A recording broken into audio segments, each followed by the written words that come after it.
The following is a presentation of the Digital Sports Broadcasting Network. Have you been injured in a car or a truck wreck? The Downey Law Firm in Macon, Georgia is the injury lawyer for all of Georgia. They serve all 159 counties in the state. Managing partner Jason Downey is a former insurance defense attorney with extensive trial experience. They've recovered millions of dollars for hundreds of clients throughout the state of Georgia. So if you've been injured, give them a call today at 478-974-1738 or log on to their website at downeylawga.com.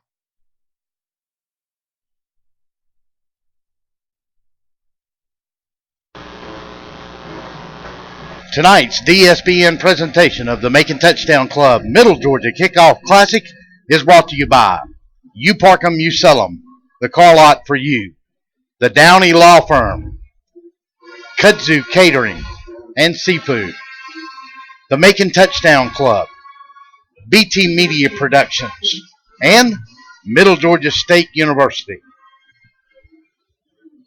Good evening, everybody, and welcome to Five Star Stadium. I am Russell Deese, and we are live for the inaugural edition of the Macon Touchdown Club Middle Georgia Kickoff Classic. We've got two games coming to you live today, and to the first one we're going to bring you is going to be an inner-city rivalry between the Mount DeSales Cavaliers and the Central High School Chargers, two teams that are mere blocks from each other, but never in their long, long history have played each other.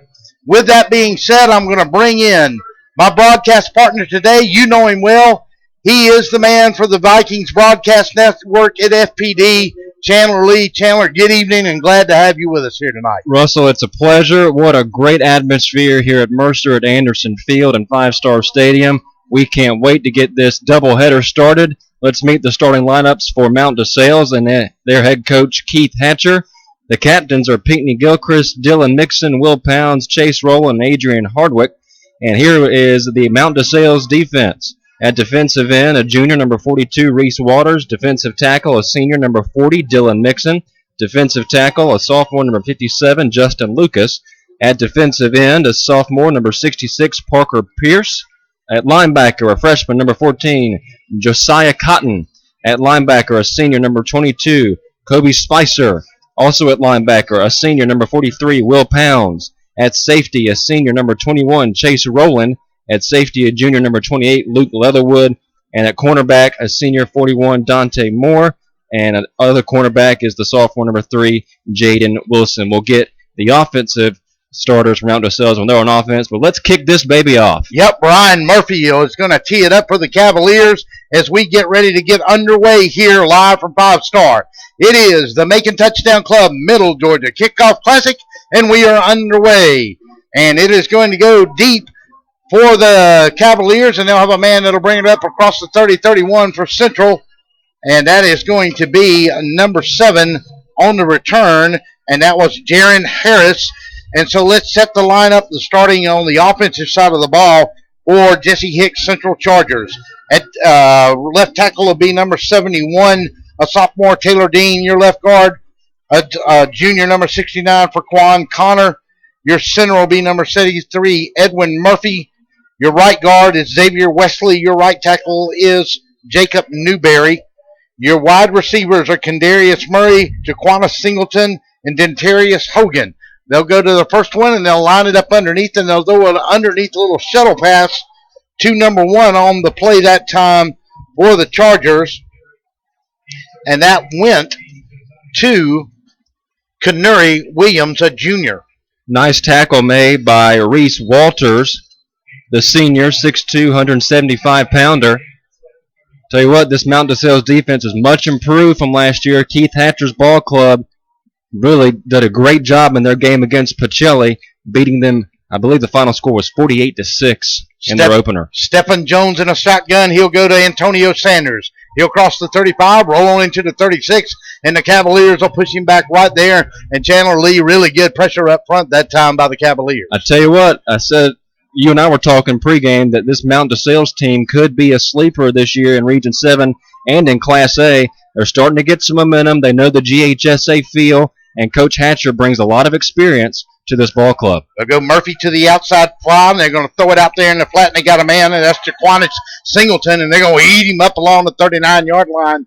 He's going to pick up only 2 short yards, and that's going to bring up, I believe, a 4th down and about 5 to go for the Chargers. Yeah, Central's a very quick team. They played FPD in a scrimmage earlier this year. Jaden Wilson got the tackle there for Mount DeSales on the outer part, and going to force Central into a punt here. So great defense early on for the Cavaliers.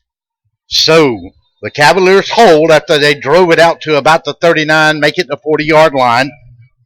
And now into punt is Stephen Jones, and the Cavaliers will have a man standing along their own 35-yard line. High snap, went up and got it. Wobbly kick a little off the side of his foot, and number 21 was back there on the return, and that was Chase Rowland for Mount DeSales, but it'll drop in front of him, and the Cavaliers will go to work along the 36-yard line. Let's meet the Cavalier offense. Left tackle, a sophomore, number 60, Dane Fryer. Left guard, a senior, number 51, Joseph Dufford. At center, a sophomore, number 56, Adam Mills. Right guard, a sophomore, number 53, Caleb Carter. Right tackle, a senior, number 79, Michael Fountain. A tight end, a sophomore, number 25, Matthew Daniel. Wide receivers, a junior, number 1, Adrian Hardwick. Senior, number 11, Brady Poole. Senior, 24, Chad Larkin. At running back, you have Michael Perry. And at quarterback, the senior, number 10, Pinckney Gilchrist. They'll run Adrian Hardwick underneath. Pinckney Gilchrist, I'll give it to him. They'll go from the 36. We'll see them knock him out right along the 43-yard line. So get 7-yard pickup immediately for the Cavaliers. Brady Poole will go split wide to that far side. Chad Larkin will come to this near side. They'll have a man in a slot, and they'll go trips to that side. Gilchrist will roll. Look. Now he'll look. He'll throw again. He's got a man down there, and he missed him. And let's see if we get a flag in there. No, it won't. Number 7 for the Chargers was chasing Larkin on that play. Yep, good coverage down the field by Central. Clean play, broken up. Good job, though, by Gilchrist to get out of the pocket a little bit and show off some of his arm strength. Brings up a 3rd and 3 for Mount DeSales. This time they'll go Larkin to this near side, Brady Poole to the far side. They'll have 2 setbacks offset from their shotgun quarterback. He'll look and throw out there in the corner, and good defensive play, and kind of telegraph that one. You can't hold that ball that long and look that far, Chandler. No, you can't. He did telegraph it. You're right. And number 6, Xavier Muhammad was there, got a hand in the passing zone, as you do in basketball sometimes, and batted it away incomplete. Brings up 4th and 3, and the punting crew. Special team squad comes on for Mount DeSales, so both teams with 3 and outs to start the ball game. Number 7 is going to be back deep on the punt formation, Jaron Harris. Oh, the fake. And they faked it. And let's see. Well, they put the ball on the ground, and Central's going to pick it up. And a man's going to pick it up and run back into the 39, 40-yard line. They had the first down. It looked like Chandler, but he dropped the ball, and number 22 was on the fumble that time for the Cavaliers. Had it in his hand on the fake punt, and that was Kobe Spicer. And Cameron Collier, the sophomore, comes up with the fumble recovery for Central. And now look at the field position for the Chargers now. We mentioned their quickness. They have some weapons. We saw it in the FPD Central scrimmage a couple weeks ago. We'll see how Central plays it this time with their second offensive possession. So the Chargers will come out. Stephen Jones. Cameron Atkins will be in there.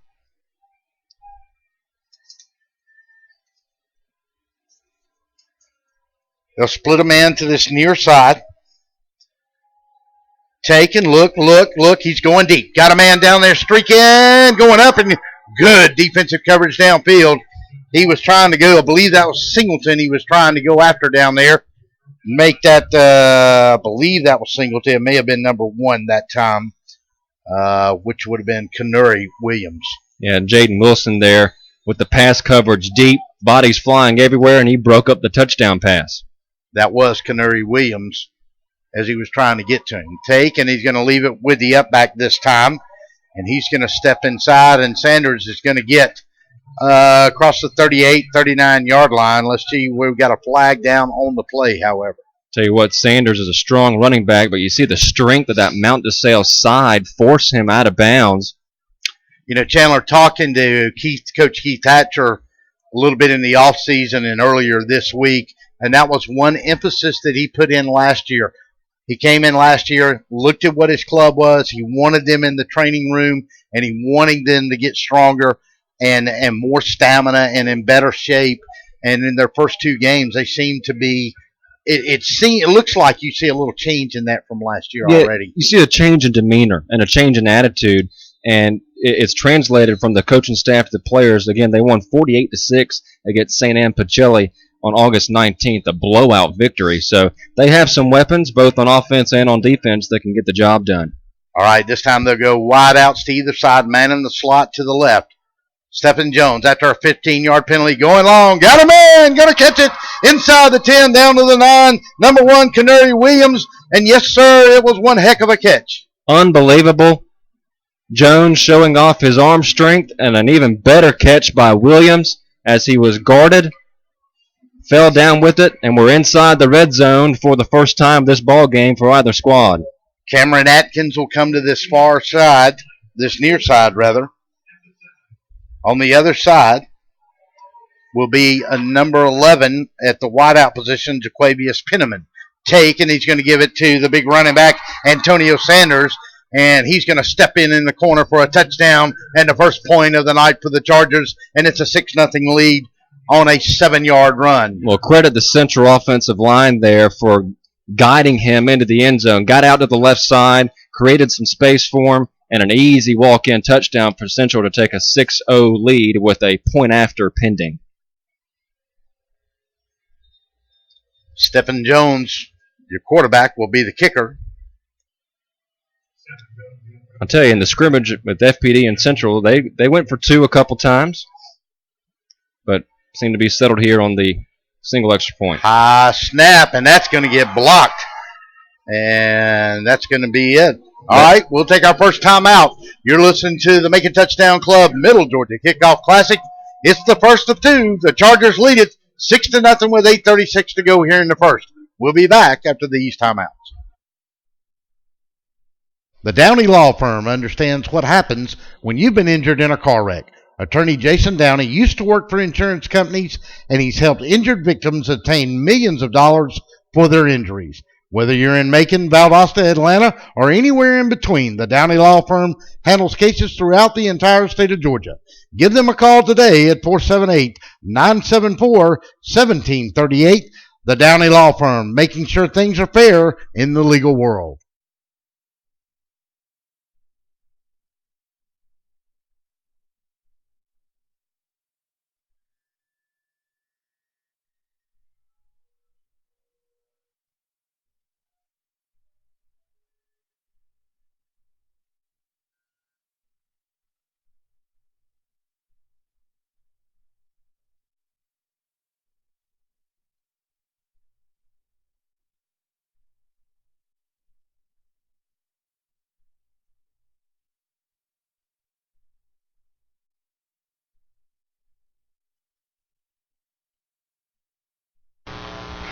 And welcome back to Five Star Stadium at Mercer University. Russell East and Chandler Lee.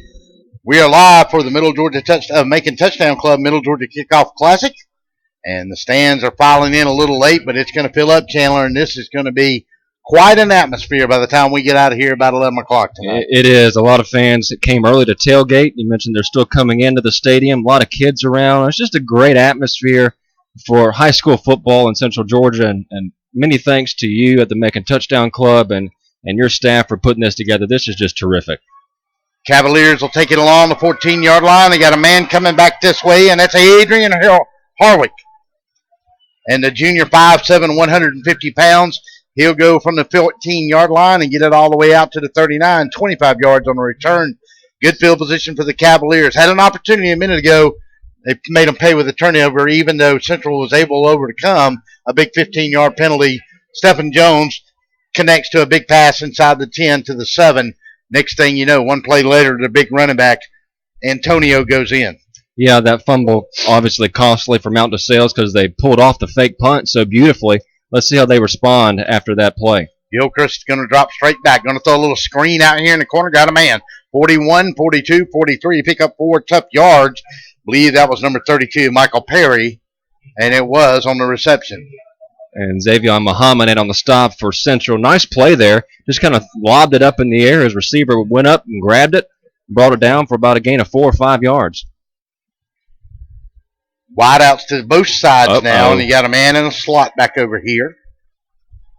The Chargers jump, I believe, and let's see, is it encroachment or do they draw them off? And it is encroachment. We'll go 5 yards, and that'll move it all the way to the 49-yard line, and that should give the Cavaliers a new set of downs. Yep. First down. It was 2nd and 5 after the run, and the penalty makes it 1st and 10 for the Cavs. Chandler, they're just short, they're saying now. Oh, so 2nd and inches. Okay. 2nd and inches. Gilchrist with Perry will be offside to the strong side with him.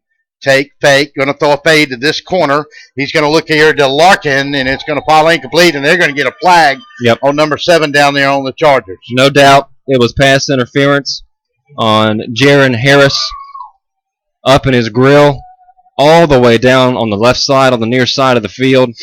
And that's a big penalty against Central because that's going to put them in deep into Charger territory. This is something that I know Coach Hicks has worked on the last couple of years with this club, is cutting out the mental errors. Well, and he doesn't want to see that, even though it's game 1. So, you know, you and I both understand it's first game of the season, but that's one thing he's always said to me. He's got to cut out the early mental errors in the game.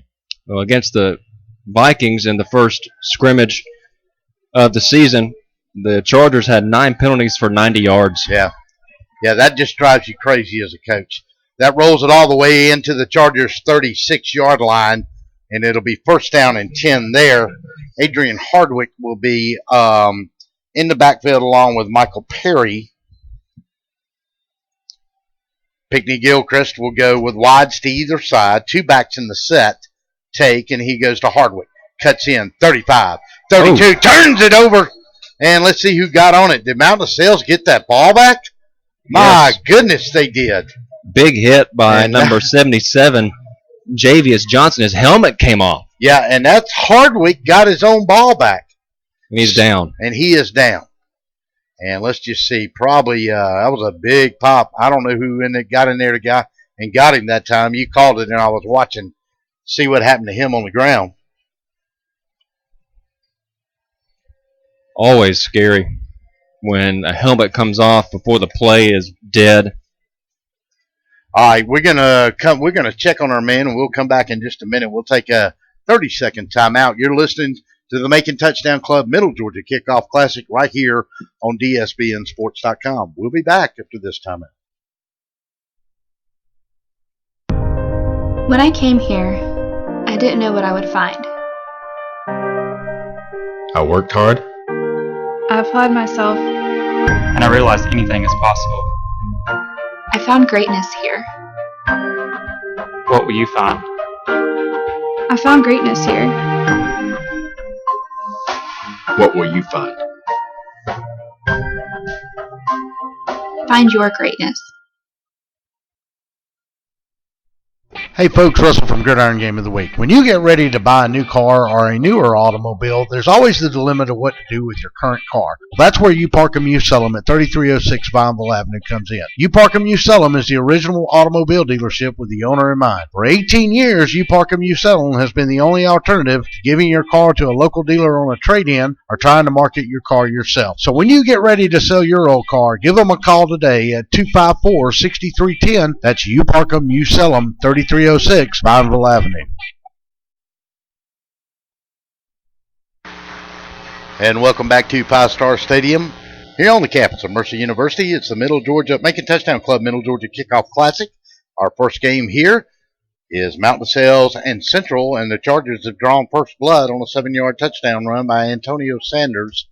But the Cavaliers are driving, and we had number 1, Adrian Hardwick, after a big pop, but he did recover his own fumble channel. He did. He's being walked off the field now by the training staff. That could be a big loss in this ballgame for Mountain Sales. He scored 3 second-quarter touchdowns against Pacelli in their season-opening win. Wow.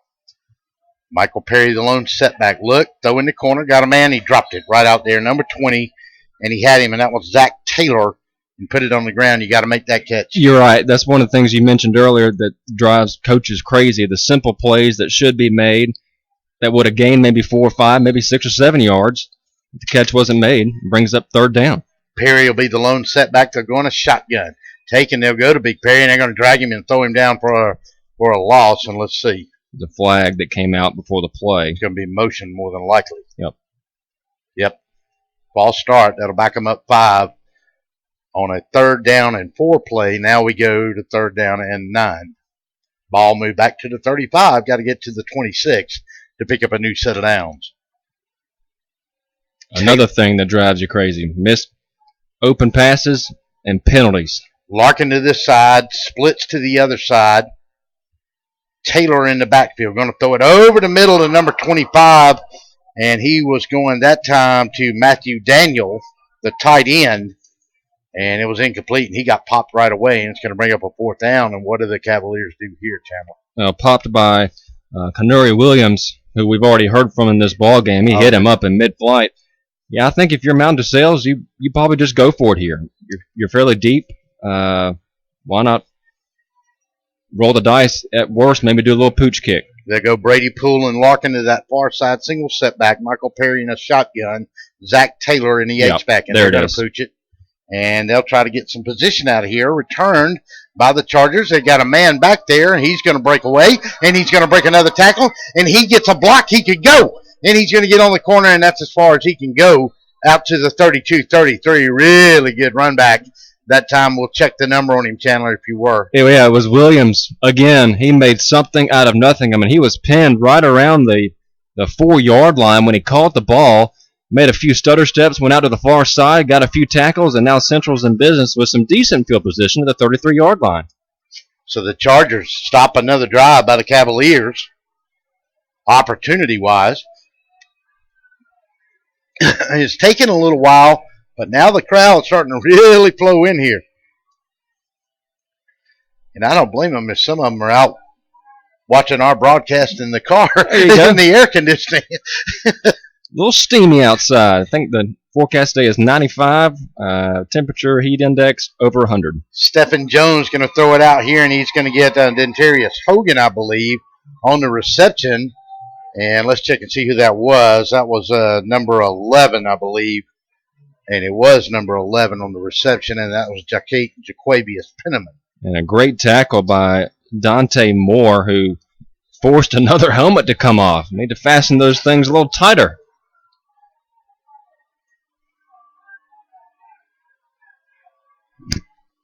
Second and 2. In a shotgun, they'll go to Antonio Sanders. He's going to get chased on the outside. He'll get the corner. 50, 45, roll into the 40, into the 35, roll into the 33, and now we'll knock him out and mark him along the 34. So a big, big run. Big run, but there is a flag that happened right on the sideline. This one may be coming back for holding.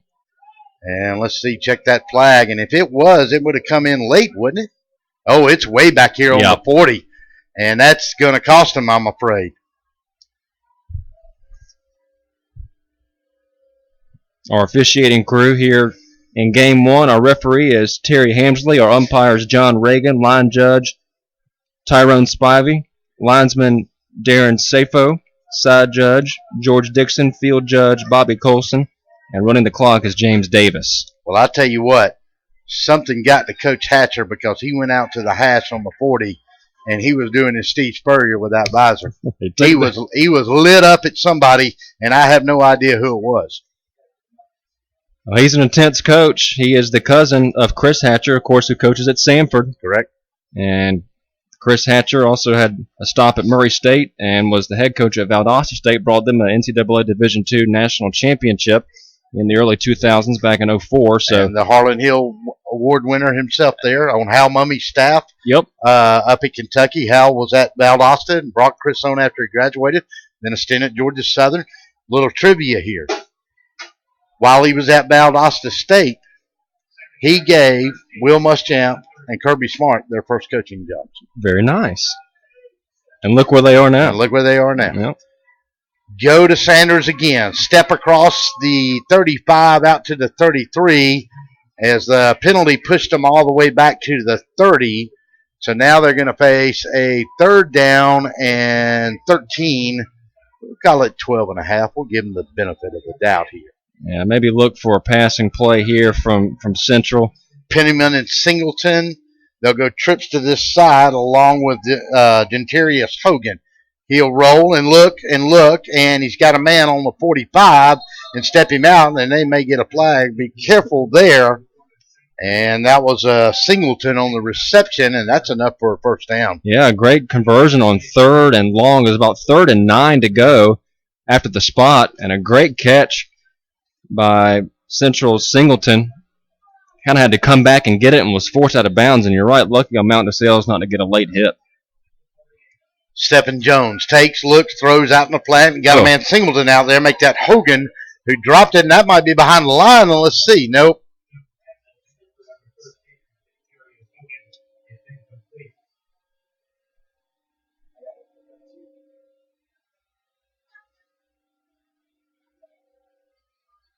So incomplete. Make it 2nd down and 10. Another wide open opportunity and a dropped ball. Penniman will come to this side. They'll go trips to the other side.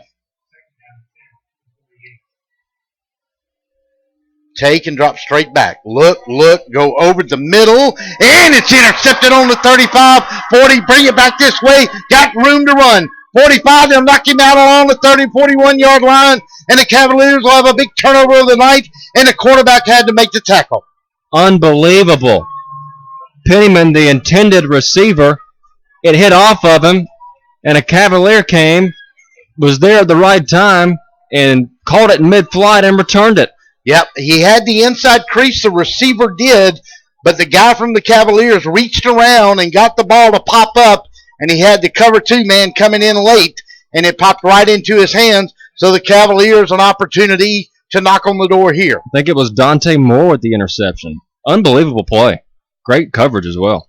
Ball on the 39, we'll call it the 40. Gilchrist in a shotgun, goes to Michael Perry. Perry's going to get on the corner. 35, rolling to the 34-yard line. He'll pick up 6 big yards and to make 2nd and 4 on the upcoming play. Couple tackles there for Central. Number 6, Xavier Muhammad, the junior. And number 9, Cameron Collier, the sophomore. A couple of those players play both ways for Central.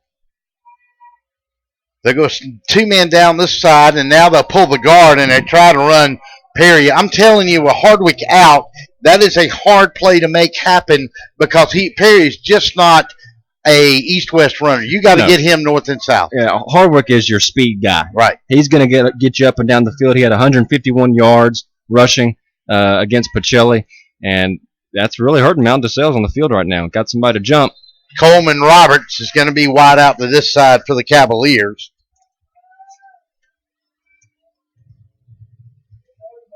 And that's going to be an encroachment. It's a 5-yard penalty to bring up 3rd and 2 instead of 3rd and on a long 8. They've got to take advantage of this now. They've got they've got penalties. They've got a turnover. They've given up one big long play. The Cavaliers now need to knock on the door here and make something happen. They need to turn this into points. It will be a big confidence boost. Gilchrist is going to leave it underneath to Zach Taylor. Needed a yard, and I don't know. I don't think he got it. I think he lost a yard. Boy, or maybe to the line. A host of Chargers in on the tackle. 2:58 and 4th and 2 now. Yeah, Jeremy Denson in on the tackle, and Jalen Shine, the freshman, in on the tackle as well as the clock continues to tick here in the first quarter. Big 4th down play for the Cavaliers here. And a flag. That's going to be encroachment, I believe. Again, no, procedure. Wow. False start. Just a drive killer. 4th down. Now you're looking at 4th and 7. Yep. And that backs you almost to the 40. And again, with Hardwick out, you're almost forced to throw it. Coleman Roberts, Brady pulled to that side. Zach Taylor being an H-back, going to drive, and they're going to do that pooch kick again. That almost got him in trouble last time. We got another flag, and you're going to have the wide out on that side left early. Probably. You cannot do that. Coach Hatcher is going to grab somebody by the ears before it's over with here in a minute. Now, Him and Coach Hicks. Yeah. Though both teams will hear it at halftime if this type of play continues. I guarantee you that. So 10 yards and penalties, and now they got no choice. They got to kick it. You Yep. can't give up the field position here. Which it's probably a better angle for the punter to kick than where he was. Let him put a little more leg into it. See if Mountain DeSales can't go down and try to pin it deep. We got somebody late on the field. They're going to get a squib kick, and I believe that was Ryan Murray. Oh, it's touched by Central. Yeah, and he's going to have to cover it up inside the 5-yard line, maybe the 6. Mistakes. Early games, early first game jitters here. But the Chargers will take over. Strange why he wouldn't let that ball just scoot by him and go into the end zone and let it be a touchback. So instead, it's 1st and 10 from the 3 or 4. Yeah, I believe that ball is going to be along the 5. It's Yeah. 5 or so. They're going to make it 6. Looks like the 7. Yeah. Yeah, but it's going to be dead on the 7. We talked about how Mountain DeSales' defense has really changed in the offseason with Keith Hatcher trying to get the guys in the weight room. Let's see on this defensive possession for the Cavaliers if they can't force a turnover or maybe even get a safety. Yeah, and you're going to know in this heat how that program's working. Absolutely. And now he's going to drop it on the ground. Cavaliers, they got it. They got it. Sanders.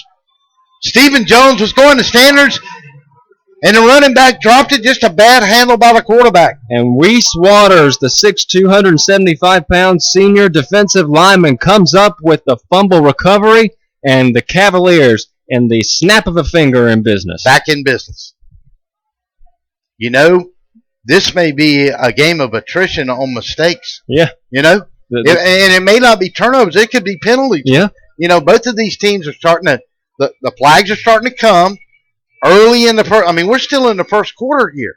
Yeah, 3:34 to go in the first quarter. And we've had the flag on the ground, what, 5 times already at least? At least. At least. Gilchrist.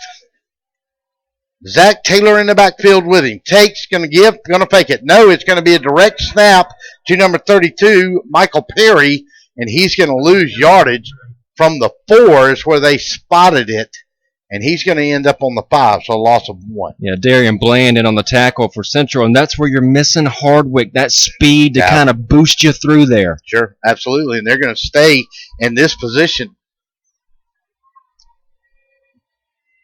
Oh, and they're going to move. And that's going to mark them 5 yards, and that's going to be against the Cavaliers. Let's see. Yep. I'll start. So you start at the 4, now you're the 10. And you're 2nd and goal. Golden opportunity. You know, this is the thing a lot of times that you'll see. Chandler, you and I have both been around this a long, long time.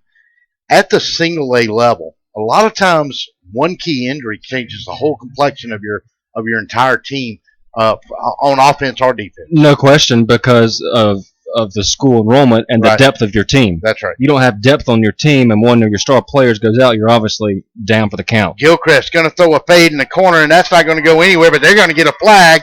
He was trying to go to number 24, Chad Larkin, and they're going to get pass interference. And let's see if they're going to wave it off. Are they? Are they going to call it on the offense?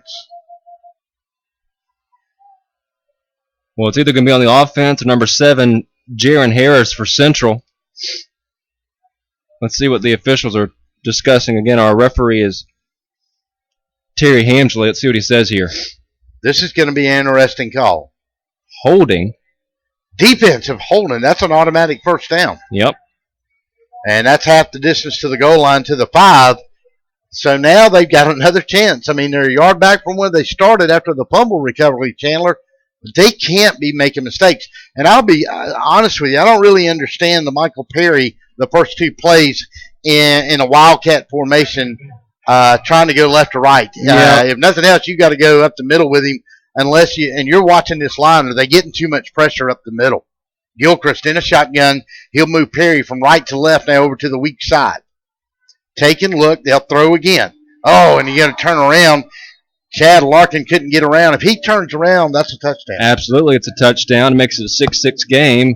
And, again, remember, Central, missed their extra point. It was a high snap. It was a block. It could have been an easy 7-6 Mountain DeSales lead, but instead it's 3rd and goal. So now you're sitting. Well, wait a minute. That should have been 1st and goal from the 5 on the penalty on the hold.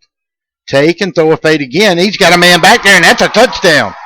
Threw it in the corner to Chad Larkin, and the Cavaliers have tied it up on a 5-yard touchdown pass from Pickney Gilchrist to Chad Larkin, and it worked that time. They flooded the zone on that side. They did, and double coverage by Jaron Harris and Cameron Collier couldn't stop it. Great job reaching up, bringing it down with 2 hands, and falling to the ground immediately, and now the Cavaliers can take the lead with a made extra point. Well, they've got, let's see if this is correct, they've got Austin Vorse now as their kicker. Yep. I had Ryan Murphy. No, I'm sorry, it is Ryan Murphy in there. Number 12. Yes. Snap, touch, kick is up. Is it good? Yes, sir. Cavaliers take the lead. 2:22 to go here in the first period. You're listening to the Macon Touchdown Club, Middle Georgia Kickoff Classic, live on DSPNSports.com. We'll be back after this timeout.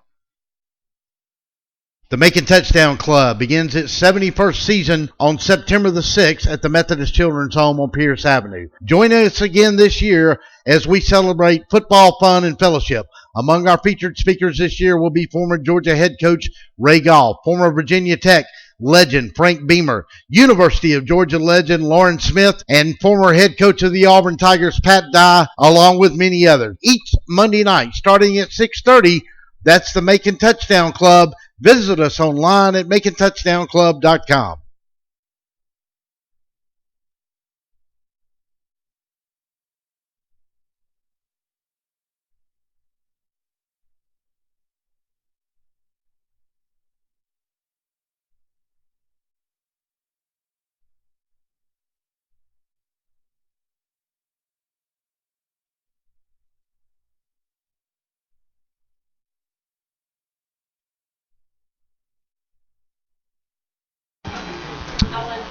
And welcome back to 5 Star Stadium. Russell Deason, Channel Lee, glad to have you with us here tonight. Want to thank our sponsors once again. You park 'em, you sell 'em. Kudzu Seafood and Catering, BT Media Productions, the Macon Touchdown Club, the Downey Law Firm, and Middle Georgia State University. And, of course, the Viking Network for loaning us Mr. Lee today. Now, it's going to be a short kickoff, taking along the 15, bring it back to the 22, 25, 30, 40, 50. Got a man going down the sideline on the far side. One man to catch him, and he's going to run him out, and it's going to be a late hit. No, he just grabbed him and walked him out, and I couldn't see who that was on the return. An unbelievable return by Jaquanis Singleton, the Number junior. 4. Boy, he caught it, and those Jets were on. Caught it along the 18, took it all the way down to the 15. I think that's where they're going to mark him at the 17. So a big return. You talk about this ball game, it's been so choppy with penalties and mistakes and misses and some big plays that are thrown in there along the way. Stephen Jones is going to give to Antonio Sanders Touchdown. Jr., and he's going to walk it in from 17 yards out, and that young man is going to have his second score of the night for the Central Chargers. He is. He scored at the 8:36 mark of the first quarter, and this time a 17-yard run for a touchdown for Central. Unbelievable. A kickoff return, one play, touchdown. Yep. Not even a minute gone by. And I'll tell you what, this has been a little bit of a longer first quarter here in this heat. That may pay dividends down the road, too. Especially for FPD. So now the extra point comes. Stephen Jones is going to come out, the quarterback. He does the place kicking duties as well. Here's the hold. Snap, touch, kick is up, and he's going to yeek it over. And we got a 13-7 ball game. Timeout on the field. Your score, Central 13, Mountain DeSales 7. We'll be back. If you've been injured in a car wreck, call the Downey Law Firm in Macon, Georgia. Attorney Jason Downey focuses on personal injury matters and has fought to recover millions of dollars for his clients. The Downey Law Firm handles cases throughout the entire state of Georgia. Visit their website today, DowneyLawGA.com, or give them a call at 478-974-1400. 1738. The Downey Law Firm, making sure things are fair in the legal world.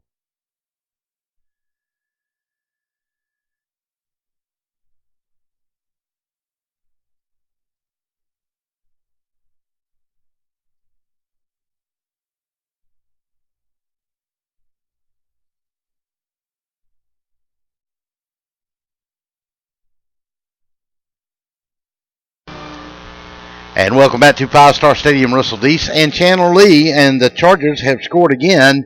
It's their second touchdown of the night for Antonio Sanders Jr.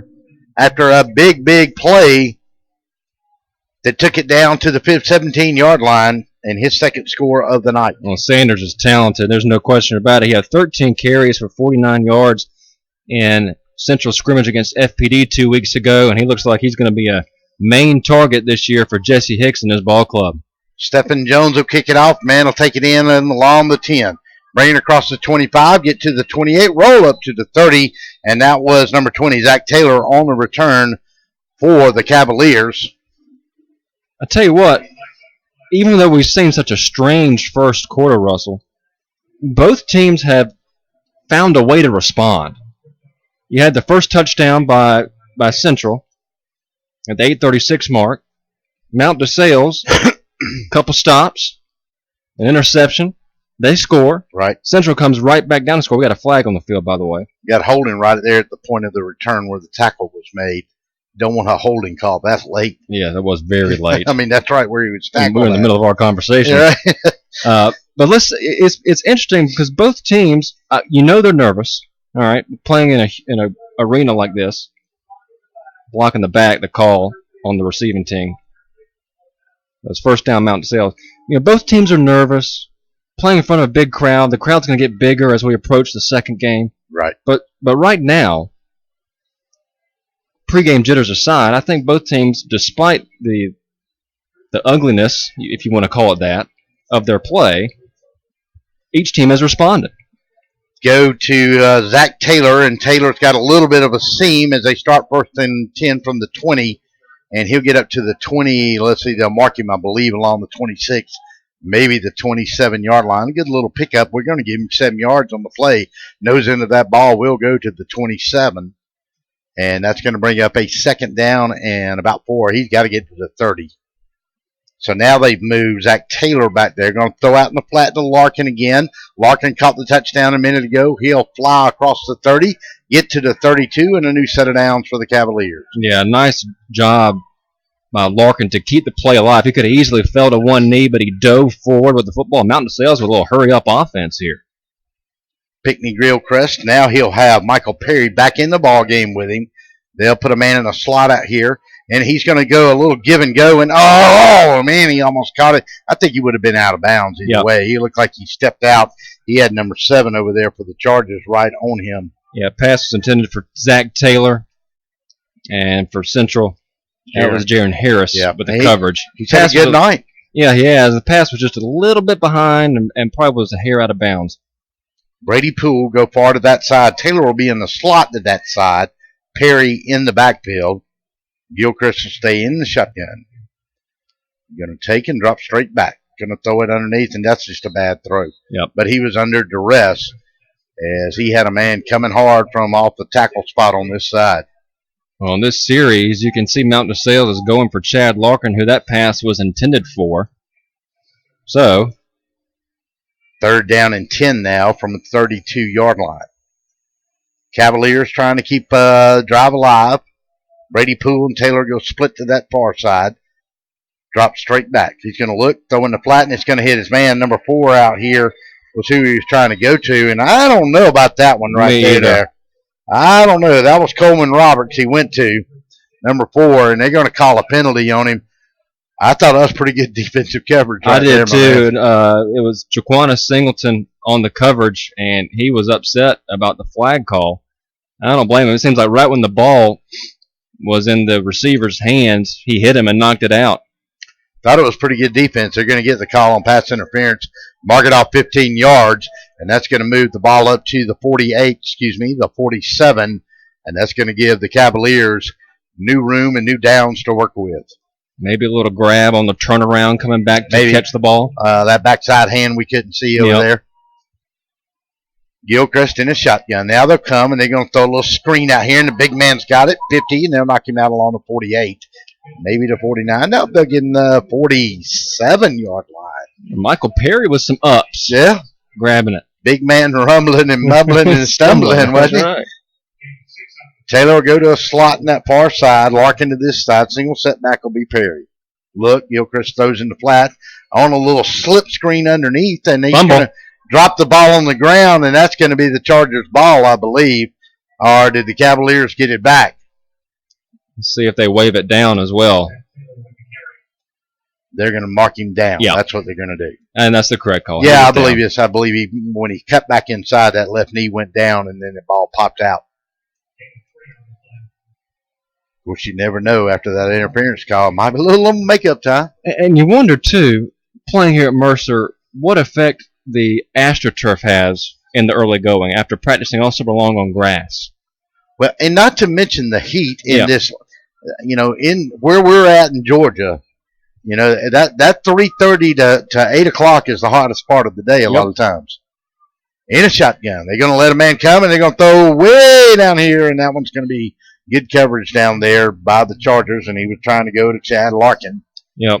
Chad Larkin, the intended receiver. Great coverage from Jaron Harris. We've called Jaron Harris's name a lot. A bunch. On the wide-out coverages, and that's going to bring up 4th and 1 for Mount DeSales, and looks like Coach Hatcher is going to send his punting unit out on the field. Yep, and that's going to be Ryan Murphy is going to kick it away, and back will be number 7, and that's Jaron Harris. He'll stand along his 13-yard line awaiting this punt. Murphy's going to kick this one from about the 47-yard line. Line of scrimmage is the 44 of the Chargers. He dropped the snap, and he is going to get crushed, and he's going to kick it out of bounds. And once you drop that ball and pick it up, you're fair game. That's true, yeah. And he got hammered. He did from the side. And he's feeling it. And he's lucky to get the kickoff, really. I mean, it wasn't the greatest kick in the world, about 20 yards. But that could have easily rolled by him, been picked up, and returned for a touchdown.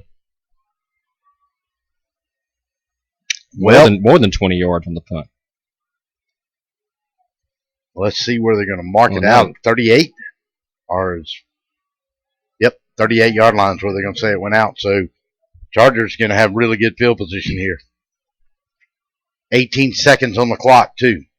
Going to take and go to Antonio Sanders. Sanders is going to step in and get a yard and a half. We'll give him 2 to the 40. 2nd and 8. Tackle made by Reese Waters. Second or third time we've called Reese Waters' name here this early evening. Good tackle. And that's the end of the first period of play.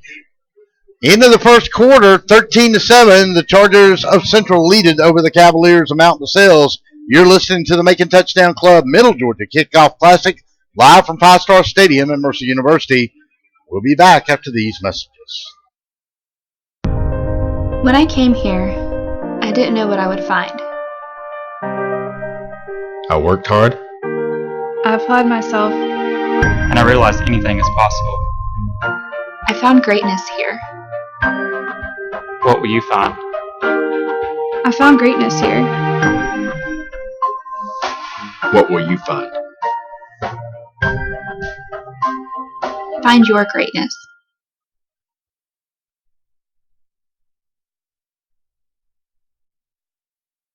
Have you been injured in a car or a truck wreck? The Downey Law Firm in Macon, Georgia is the injury lawyer for all of Georgia. They serve all 159 counties in the state. Managing partner Jason Downey is a former insurance defense attorney with extensive trial experience. They've recovered millions of dollars for hundreds of clients throughout the state of Georgia. So if you've been injured, give them a call today at 478-974-1738 or log on to their website at downeylawga.com.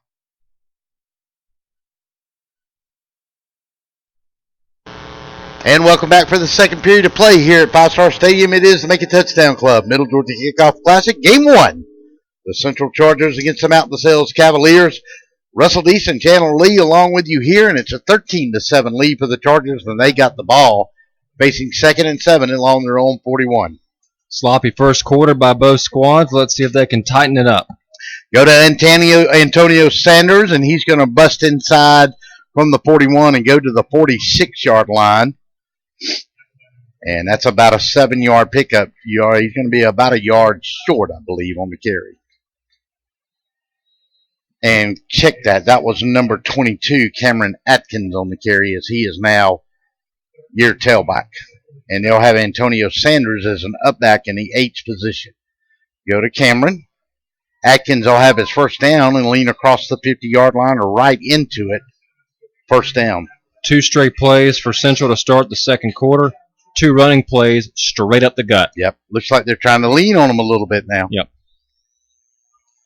And in this heat, maybe so. Yep. Maybe a little size differential here. Not much, but we'll see.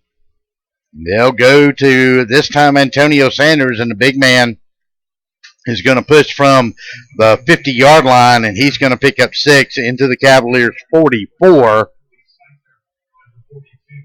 And that's going to bring us 2nd and 4, Chandler. Reese Waters in on the tackle for Mount DeSales, and again, they're just moving at 3, 4, 5 yards at a time. Take your time. Going to throw it out in the flat, and he got a man out there on the 40, 35, 30, and he's going to have to get you wrestled out of bounds along the 20, 35-yard line, make it the 25-yard line. And that was Dentarius Hogan, number 13, on the reception, and he'll go to the 25. And now they're starting to pick up yardages in chunks. And good play calling by Jesse Hicks. You run it a few times, you expect the run, and then boom, there's a pass to the outside to gain big yards. And I'll get to a point about running it a few times here after this play with you. Stephen Jones going to give it a little shuttle pass underneath, and he's going to get dragged down behind the line of scrimmage. And that was Jaquana Singleton, and the Cavaliers snipped that one out in a hurry. They did. Reese Waters was there and made the tackle, brought him down hard. Here's the thing about running what they were doing with the power running game, too. That forces the Cavaliers now that are getting pushed back on their heels a little bit. They've got to pinch in, and you throw that little slingshot out there in that little gap or an umbrella pass, and you got them. Yep. There it is again. And let's see now if they got the speed. And they don't. Miss a man. Going down the far sideline, and he's going to be pushed out of bounds way, way late over there along the 10-yard line. And on the reception that time was Canary Williams, I believe. Yes, Canary Williams on the reception. Yep, pushed out of bounds by Kobe Spicer.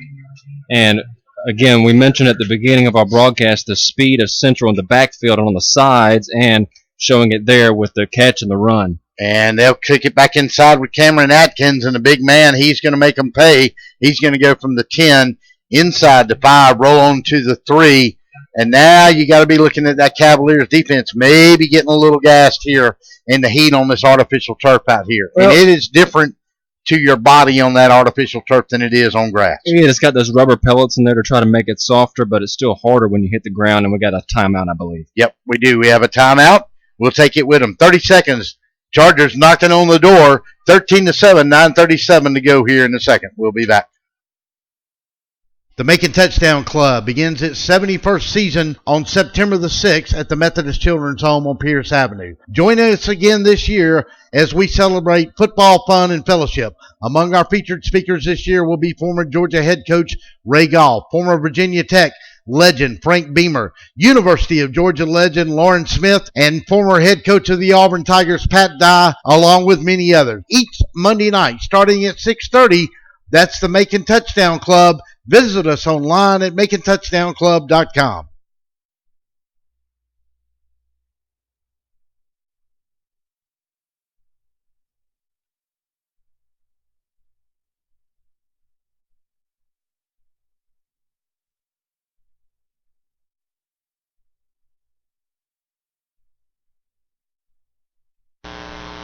And welcome back to the Macon Touchdown Club Middle Georgia Kickoff Classic. Russell Easton, Chandler Lee. Second down and goal for the Chargers. And they'll do a direct snap to Antonio Sanders, and he'll step in for his third touchdown of the night. Well, if you don't know who he is, you do now. You better know it. and the upcoming opponents better know who he is, too. Absolutely. A 5-yard touchdown run, a 17-yard touchdown run in the first quarter, and now a 3-yard touchdown run early here in the second quarter. Well, he is making his way at this point and his case for our DSBN Player of the Game, and we will have a trophy for the winner of that after tonight's game. And they're going to miss on the extra point, and now he's going to have to run it, and he's going to get to the corner, and are they going to get him in? Yes, sir, and it's going to be a botched snap and a two-point conversion, and now we got a 21-7 lead for the Chargers. Xavier Muhammad got in there with his speed out on the right on the far side. Two-point conversion's good, and that makes it 21-7 to make up for that missed PAT on the first touchdown. And as they said, or as Coach Hicks said, well, that's not how I wanted to do it, but I'll take it. Absolutely. So timeout, 30 seconds. We'll come back, 21-7. Chargers on top. We'll be back. If you've been injured in a car wreck, call the Downey Law Firm in Macon, Georgia. Attorney Jason Downey focuses on personal injury matters and it's fought to recover millions of dollars for his clients. The Downey Law Firm handles cases throughout the entire state of Georgia. Visit their website today, DowneyLawGA.com, or give them a call at 478-974-1738. The Downey Law Firm, making sure things are fair in the legal world.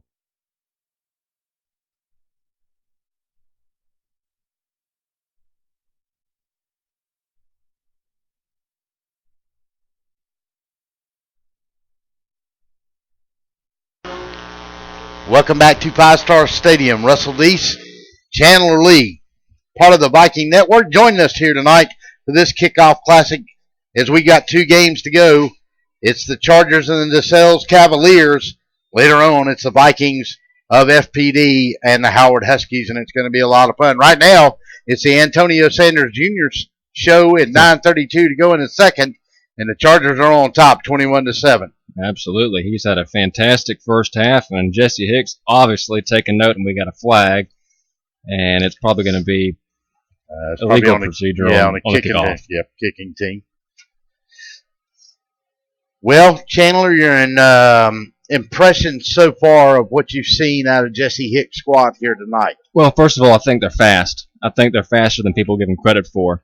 They've shown that with Sanders. They do a great job of running east to west quickly and then getting north and south quickly. Yep. I think that in the scrimmage that I saw them play against FPD a couple weeks ago, this is a team that has a lot of depth too. For Coach Hicks, he came from Baldwin where he had tons of years of success. Oh, yeah. And absolutely. Now he's starting to turn this Central program around. They just missed out on the playoffs last year at 6-4. With this team, who knows what could happen in their division that they play in. I think they got a good chance at maybe making the playoffs this year. Yeah, and he's got them buying in now, too. Absolutely. And it's a fumble on the play, and the Cavaliers are going to be lucky. And Zach Taylor ran up to catch it. It just went right through his hands and bounced off his knee and had another man come up and cover it for the Cavaliers, and they'll retain possession of it. And let's see what the Cavaliers do. I really think at this point in the game, Chandler, Mountain Sales needs an answer here. No doubt. They got to have an answer here. Or with 9:27, you go 3 and out here, this thing could get away from you pretty quickly. And this is the first game of the season for Central. Mountain Sales has already played a ball game, so you would think that that the roles will be reversed, but it's not. Central came ready. Obviously, they had a few mistakes. Both teams have had a lot of mistakes with penalties and drop passes, but Central has made the most of it early on. And you're right, Mountain Sales does need to answer on this drive. Adrian Hardwick gone has hurt them. There's no doubt about it. They do not look like the same football team since he has gone out. Yeah, they look like they're searching for answers. Yeah. Direct snaps to players, throwing fades in the end zone. Larkin's done a good job stepping up, I think, for Mountain Sales. And Perry, not a knock against him, but he's not the guy that's going to get you north to south. He can get you maybe a couple yards, but he's not your speedster that you need that's going to gain you the big 10, 15-yard runs. Both teams already, a lot of flags. Coach Hicks, Coach Hatcher, not going to be pleased about that. And it's unfortunate first game of the season when you're in this kind of game. You don't want to be talking about that at halftime. No. Back to throw. We're going to throw it out in the flat out here, and it's going to Zach Taylor, and he's not going to get very far, and we're going to get I don't know what that was. That was a good tackle. That was They're going to call him for targeting, I think and so. it should not be. I'm just sorry. I thought he got him with his shoulder. You go into a man with your shoulder, it should not be targeting. Yeah, Antonio Sanders was the one credited with the tackle there, and I think that's what the officials are discussing. Let's check it. Yeah, targeting. You're right. Yeah, and it's going to be 15 yards and a new set of downs. And that was just a good football play. It was. I mean, for y'all watching at home or on your phones, that was, to me, not the appropriate call. I'm not being critical of the official here. Sometimes, it's easy to see it up here than when you're at field level with the speed of the game and everything. But he certainly went into him with his shoulder. And, it's just one of those things that, and we've seen it at the college level too. You sit there, Chandler, and you go, even in slow motion, you see it, and it's clearly he wasn't going at his head, but I guess what it is launching at him. It is, and launching with your head going down, but the shoulder staying at a level part to hit him. When the head goes down, it doesn't necessarily mean that it's a targeting tackle. Right. Throw it out in the flat out here after the first down, moved it to the 41 of the Chargers. Brady Poole with the reception. They'll go from the 42. Let's see if they'll mark it 39. So a 3-yard pickup on a little quick out in the flat to this near side. Zach Taylor now in the backfield. Coleman Roberts will go to the far side over there.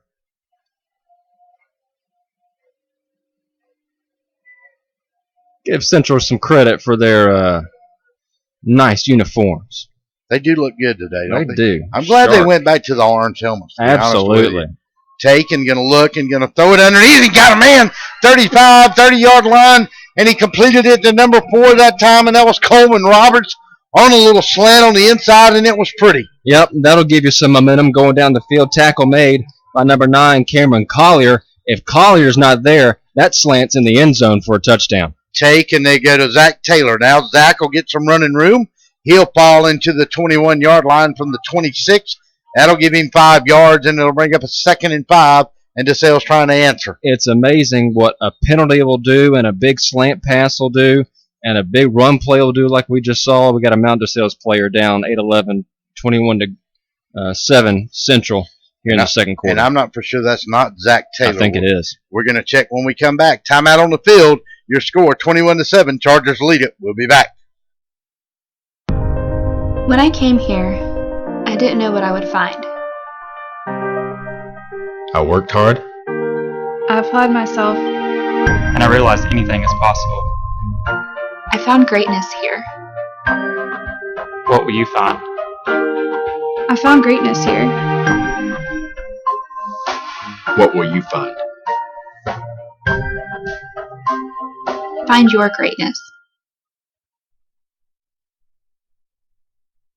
Hey folks, Russell from Gridiron Game of the Week. When you get ready to buy a new car or a newer automobile, there's always the dilemma to what to do with your current car. Well, that's where You Park 'Em, You Sell 'Em at 3306 Vineville Avenue comes in. You Park 'Em, You Sell 'Em is the original automobile dealership with the owner in mind. For 18 years, You Park 'Em, You Sell 'Em has been the only alternative to giving your car to a local dealer on a trade-in or trying to market your car yourself. So when you get ready to sell your old car, give them a call today at 254-6310. That's You Park 'Em, You Sell 'Em, 3306 Vineville Avenue.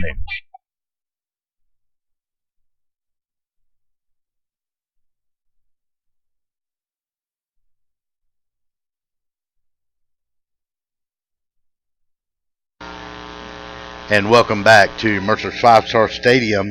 And the Cavaliers are going to lose their second running back, Zach Taylor. And Chandler, he's a little wobbly on his feet walking across that back of that end zone. Yeah, he is. You know, we saw Hardwick go out in the first quarter. Now Taylor. Obviously the training staff's going to attend to him, make sure there's no concussion symptoms on those hard hits by Central. But man, now who does Mount DeSales go to? Yep. Now they go Gilchrist. He's going to throw it out here in the flat to Chad Larkin. And Larkin's going to try to get away from his second man. And he is going to pick up yardage. He's going to go from the 22-yard line. He's going to get inside the 18. But he's got to get to the 16 to get a new set of downs. And on the 3rd and 2, they'll go in to hurry up. And they may get an offsides there. I don't know for sure that the Central guy. Yep, that's just a late flag. He walked on the field late, and that may be 5 yards. And that's exactly what they're going to get him for. And we saw it from up here. And Michael Perry is now limping. And this is a war of attrition. And Joshua Cotton, the freshman, is going to have to come in at tailback now. That 5 yards should give them the first down. They only needed 3 or 2.5 to go.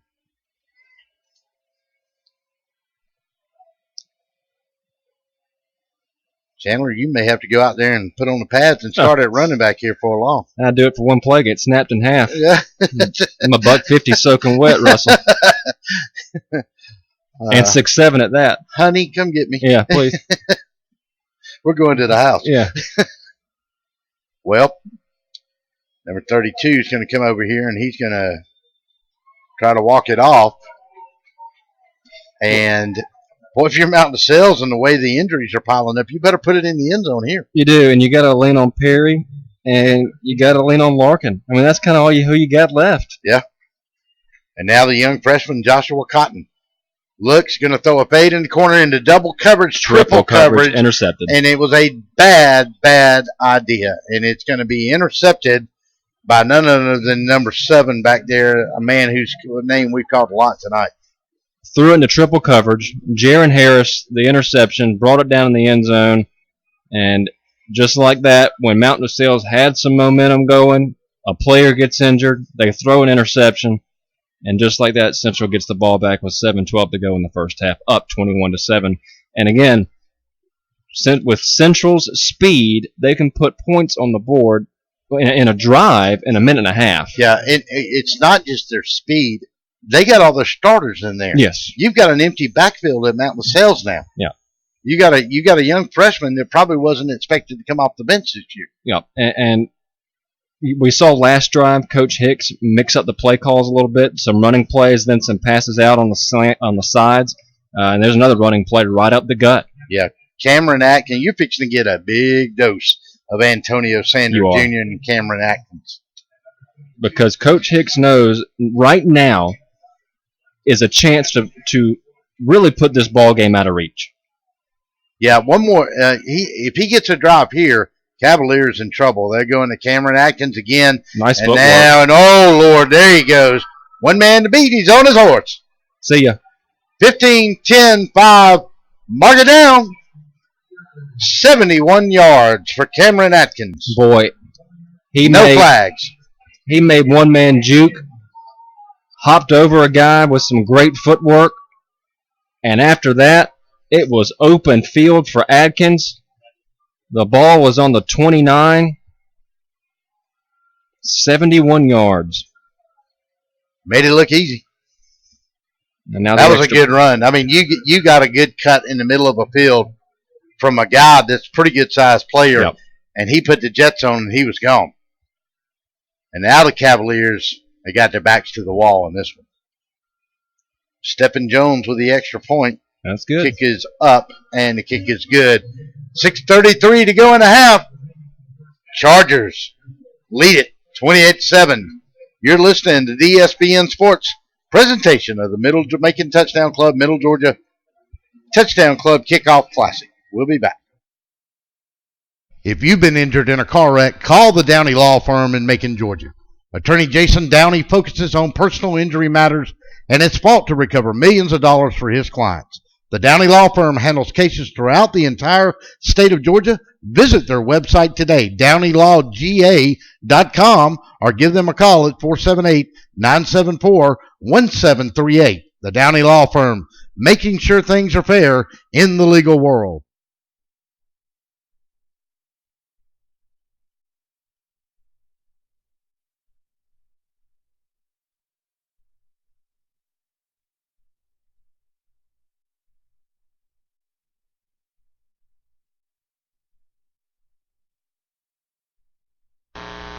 And welcome back to Mercer's 5-Star Stadium. Russell Deese, Channel Lee, Stephen Jones to kick it off.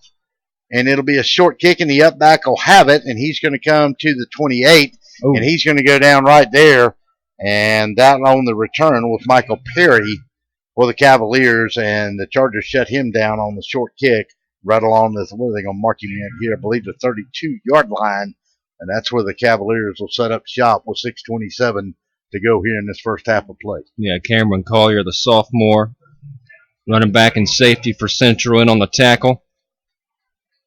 Takes a lot of guts. Michael Perry's a big dude. And if you're Mountain DeSales down 28-7, now it's really now or never. Yeah, and here's the problem if you're Gilchrist in the shotgun. You've got a freshman now in Joshua Cotton as your protection. And the flag. A flag, and that's going to be procedure again, I'm sure. False start. Moving back 5, and when it rains, it pours, son. It does.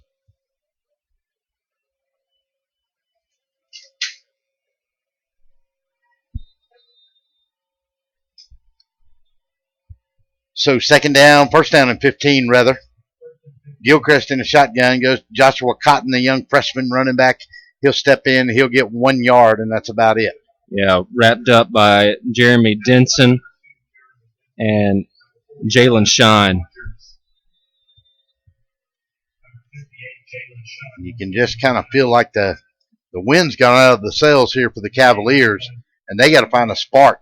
Yeah, and I think they're just hoping and praying that they can maybe get some first downs, run some time off the clock, maybe hopefully score.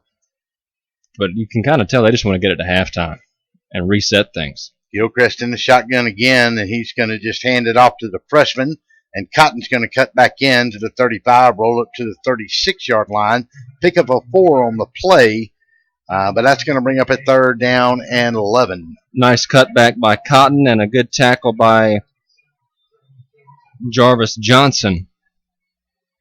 But you're right, the penalty, 3rd and 11 to go. And now back on the field is Michael Perry, and he's a little ginger on that ankle. Boy, Hardwick's gone. They'll go wides to both sides with slots. Drop straight back. Look, got time. Throw it underneath. Going to get a flag, and that's going to be by the line judge over there, side judge. Another indication of probably going to get a procedure again. Yep, our side judge is George Dixon. Head referee is Terry Hamsley. And our referee will go over and get the call. Let's see here now.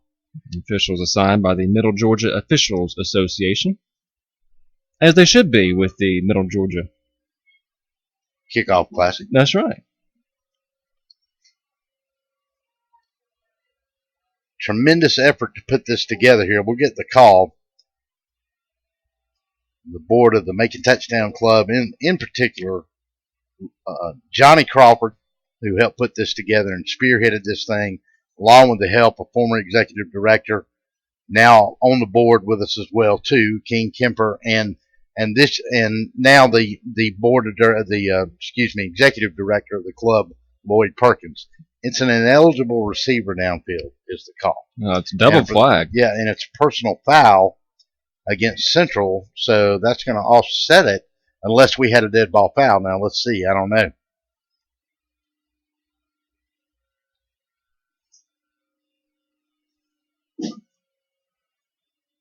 Yeah, and official just dropped his flag. That came afterwards. Now, I did not see the second penalty.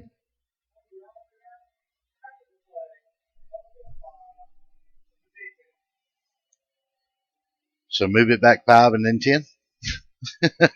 They'll net 10 out of it. I guess that's how it's going to work. Yep. Still going to make them short of the first down, isn't it? Take 5 steps back and 10 steps forward. Yeah, well, it should have been 5 back and 15 forward. Yeah. So that would be net 10. You're right. Yeah. That's modern math, man. What I know. When I graduated, we were using abacuses. Well, you didn't have the TI-83 calculator. Oh, yeah. Or a smartphone. Yeah. Which has changed everything. That's true. All right, so 3rd down and now a yard after all that. We played a little yo-yo with the football.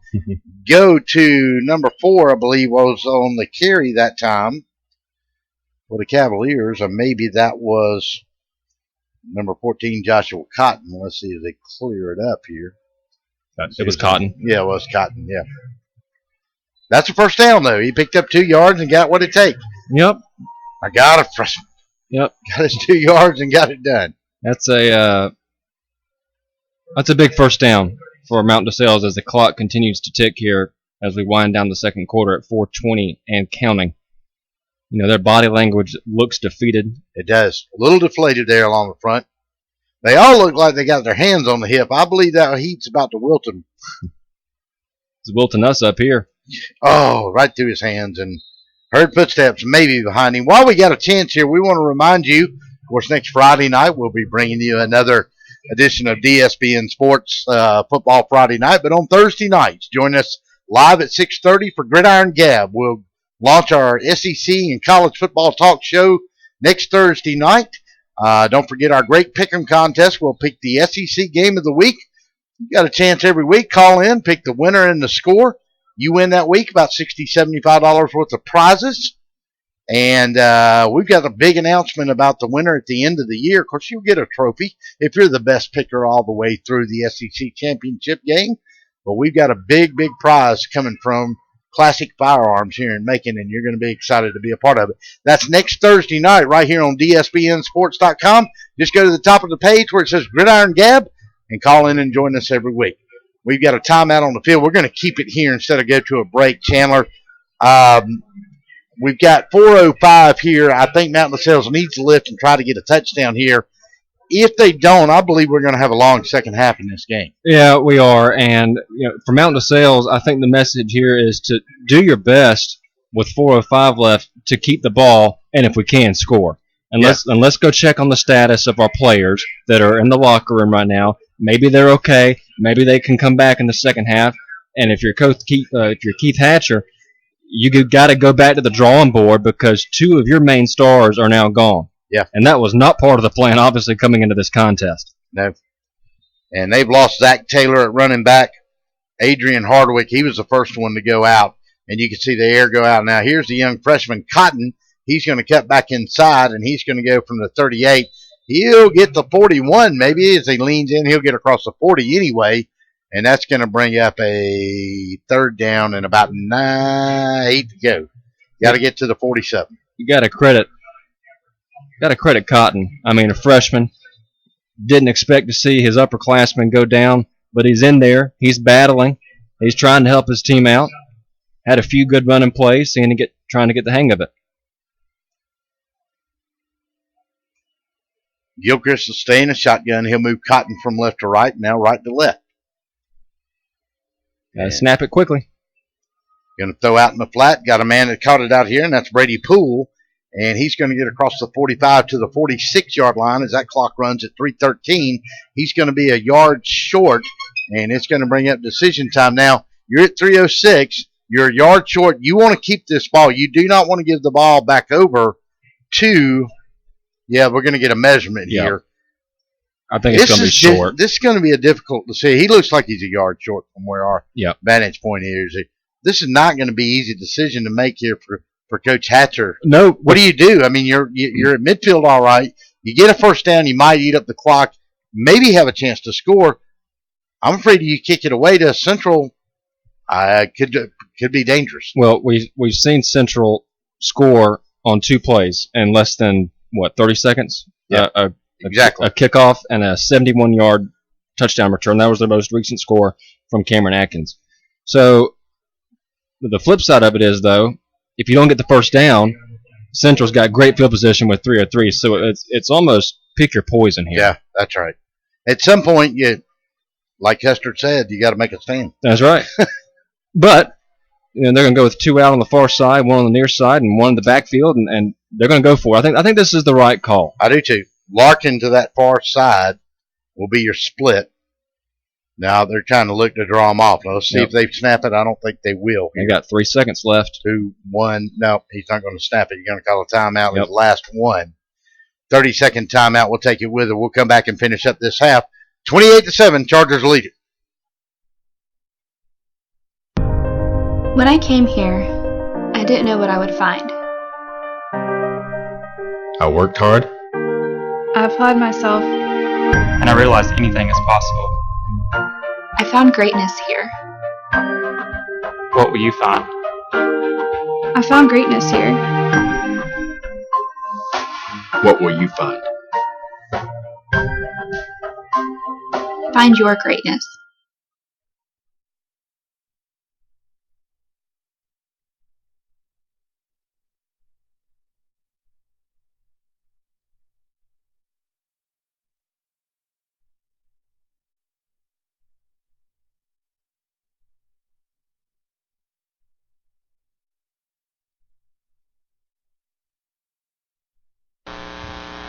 And welcome back to the Macon Touchdown Club Middle Georgia Kickoff Classic. Russell Deach and Chandler Lee on a 4th down and 1. The Cavaliers are going to go for it. Go to Cotton. They're going to eat him up.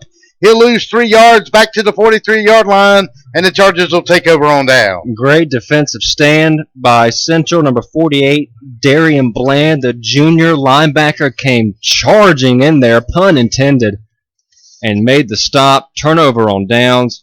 2:32 to go, 28-7. Central leads it, and they could very well make it 35-7. We want to thank our sponsors quickly. You Park and You Sell 'em, 3306 Vineable Avenue, the car lot for you. The Downey Law Firm, Kudzu Catering and Seafood, the Macon Touchdown Club, BT Media Productions, btmediapro.com, and Middle Georgia State University. In a shotgun. Blitz comes, going to throw it down the middle of the field, and he still caught it. Unbelievable. Wow. Had his own man tackle him down there, and that was number 82 on the reception for the Chargers. And if I can find my roster, I'll get it here real quick. And he's the only one on the last page there, and that is Kendarius Murphy. Yeah, he got tied up with his own defenders like 2 shoelaces together. We got a flag back here, and I believe we do. Yeah. And it is going to go an eligible receiver downfield. Jesse Hicks may blow a gasket at halftime. Yeah, because he could easily be up 40-something to 7. 42-7 right now, probably. And if you don't know Coach Hicks, he is does that quite often. He is quite an animated young man, but I will say this for him. One of the finest men and a great leader in this community. No doubt. And I can be honest with you, as I look around this city now, I don't think, I know you can't say anything about any of the men coaching these teams right now. No, they're all fine human beings. They not only teach football, Russell, but they teach life lessons through football. And I think that's what gets lost. 10 years down the road. I get it. I understand. Yeah, 10 years down the road, you forget the wins and losses, but you remember what you learned. Stephen Jones looks, going to throw deep. Oh, boy. Got a man down there, and he's caught it. He's going to get a flag, and I don't know. Let's see. That was Kenari Williams, and is it going to be a touchdown? If this comes back, Coach Hicks, as fine of a man as he is going to be livid.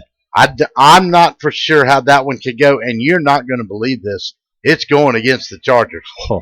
They are going to call offensive. They're going to say he put his hands up and knocked him down. He did. I saw it. Yep. He pushed off. He stiff-armed him and pushed off to gain separation to catch the pass. And the problem is he had him beat, really. Yeah. If he stays in stride, instead of worrying about the hand checking, he probably beats him anyway. Let's see. It is. Offensive pass interference. Oh, young man, you better hide. I think a lot of guys on offense better be looking for their assistant position coach, because it's not going to be good when Coach Hicks gets through with this very informative lecture at halftime. Both teams. Yeah, both teams. Yeah, because Coach Hatcher's been quite animated on his side of the field as well, too. And the Charger faithful is not happy with that. But, Chandler, it's the right call. It was the right call. He had plenty of separation, as you mentioned. Ran the correct route. The pass was right on point. Just wasn't needed. And I'll say this, sometimes with a high school crowd, moms and dads, they're not going to like those kind of things. You know, there's a lot of stuff that goes on in the NFL on Sunday that may be legal up there that's not legal in high school. And sometimes you got to separate what you're looking at. You do, and you also have to remember that the guys in pinstripes read a manual that's about 5 inches thick. Yeah, that's right. In a shotgun. And let's see, I think we've got a new back here now. And that may be Javaris Simmons. And it is number 28. And we got encroachment on Mount DeSales. Yep. You Jesse Hicks at this point, do you let Mr. Sanders and Atkins maybe get a little bit of a breather here in the second half? I've got a feeling we might want to have our rosters handy. Yeah. Go to Javaris Simmons. Simmons going to step in. He's got room to run. Wow. Is he going to go? And there's a big tackle, and it's a touchdown saving tackle inside the 20-yard line down to 17. And that was number 28 on the carry, just as we said, Javaris Simmons, a senior. Yeah, and you're right. A touchdown saving tackle by number 43, Will Pounds, 6'2", senior, 200-pound linebacker. Boy, what a great run by Central. Again, there's that speed up the middle and able to change speed and change direction. And power. And here he goes again, the senior with the ball. Cuts inside to the 15, maybe the 14-yard line. Then mark him at the 15. Pick up a 3 on the play with 84 seconds to go here in this first half. We mentioned when Mount DeSales had that 4th and short, it was kind of pick your poison. Now I bet Keith Hatcher's wishing, man, I should have punted the ball.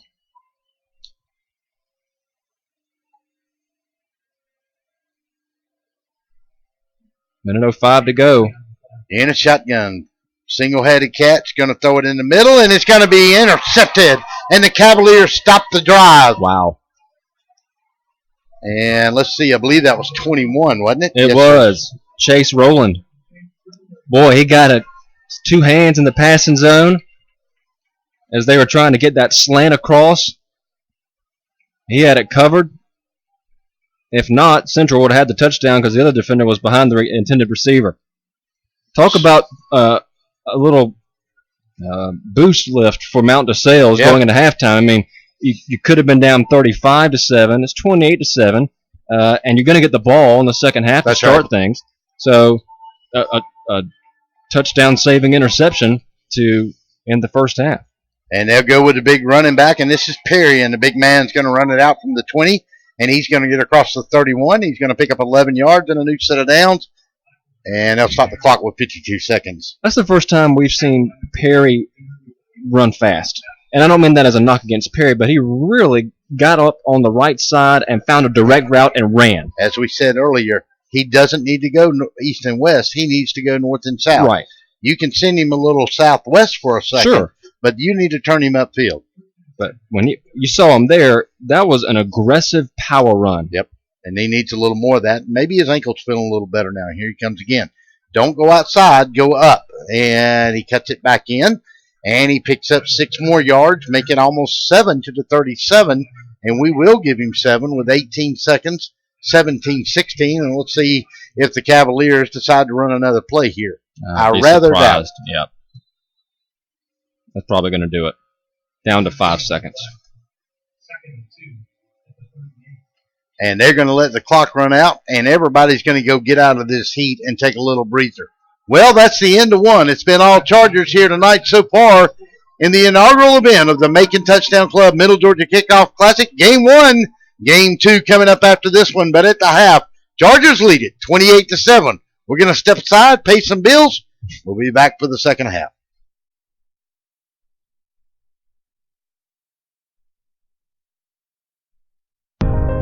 When I came here, I didn't know what I would find. I worked hard. I applied myself. And I realized anything is possible. I found greatness here. What will you find? I found greatness here. What will you find? Find your greatness.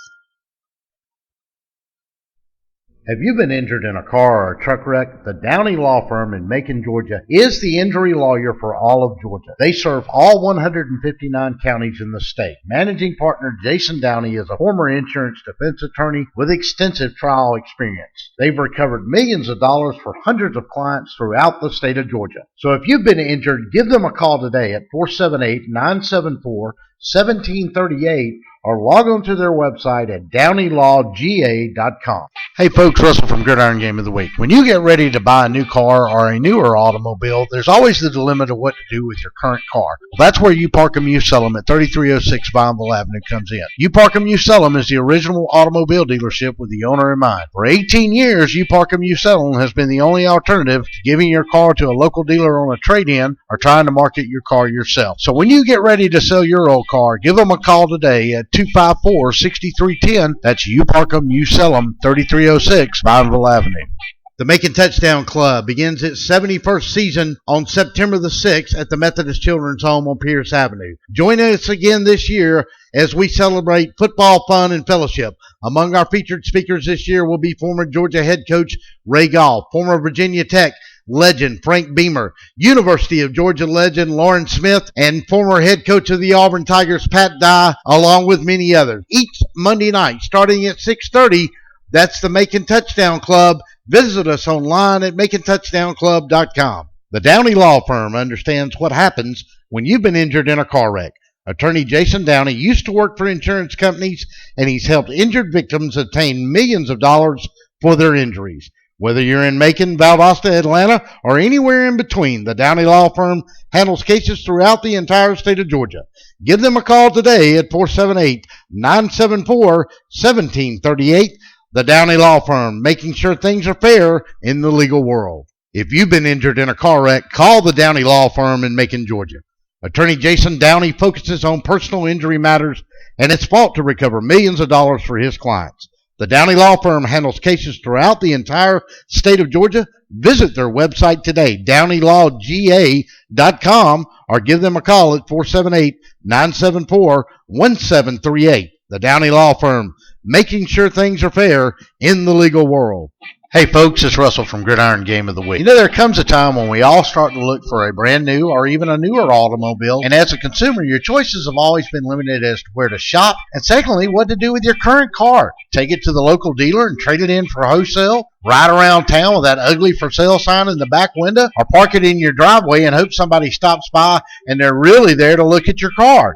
Well, that's where the fine folks at You Park 'em, You Sell 'em at 3306 Vineville Avenue in Macon come in. You Park 'em, You Sell 'em is the original automobile dealership with the owner in mind. For almost 18 years, You Park 'em, You Sell 'em has been the alternative to giving your car away to the local dealer on a trade-in or trying to market the car yourself. The professional staff at You Park 'em, You Sell 'em has 35 years of experience in the automobile industry, and they're there solely to help you through the process of selling or buying your next car. If you have a car and you're ready to sell it, let the folks at You Park 'em, You Sell 'em show you how to maximize your vehicle's marketing and financial potential today. You Park 'em, You Sell 'em, the car lot for you. Remember folks, don't just park it, sell it. Give them a call today, 478-254-6310. That's You Park 'em, You Sell 'em. When I came here, I didn't know what I would find. I worked hard. I applied myself. And I realized anything is possible. I found greatness here. What will you find? I found greatness here. What will you find? Find your greatness. Have you been injured in a car or a truck wreck? The Downey Law Firm in Macon, Georgia is the injury lawyer for all of Georgia. They serve all 159 counties in the state. Managing partner Jason Downey is a former insurance defense attorney with extensive trial experience. They've recovered millions of dollars for hundreds of clients throughout the state of Georgia. So if you've been injured, give them a call today at 478-974-1738 or log on to their website at downeylawga.com. Hey folks, Russell from Gridiron Game of the Week. When you get ready to buy a new car or a newer automobile, there's always the dilemma of what to do with your current car. Well, that's where You Park 'Em, You Sell 'Em at 3306 Vineville Avenue comes in. You Park 'Em, You Sell 'Em is the original automobile dealership with the owner in mind. For 18 years, You Park 'Em, You Sell 'Em has been the only alternative to giving your car to a local dealer on a trade-in or trying to market your car yourself. So when you get ready to sell your old car, give them a call today at 254-6310. That's You Park 'Em, You Sell 'Em, 3306 Vineville Avenue.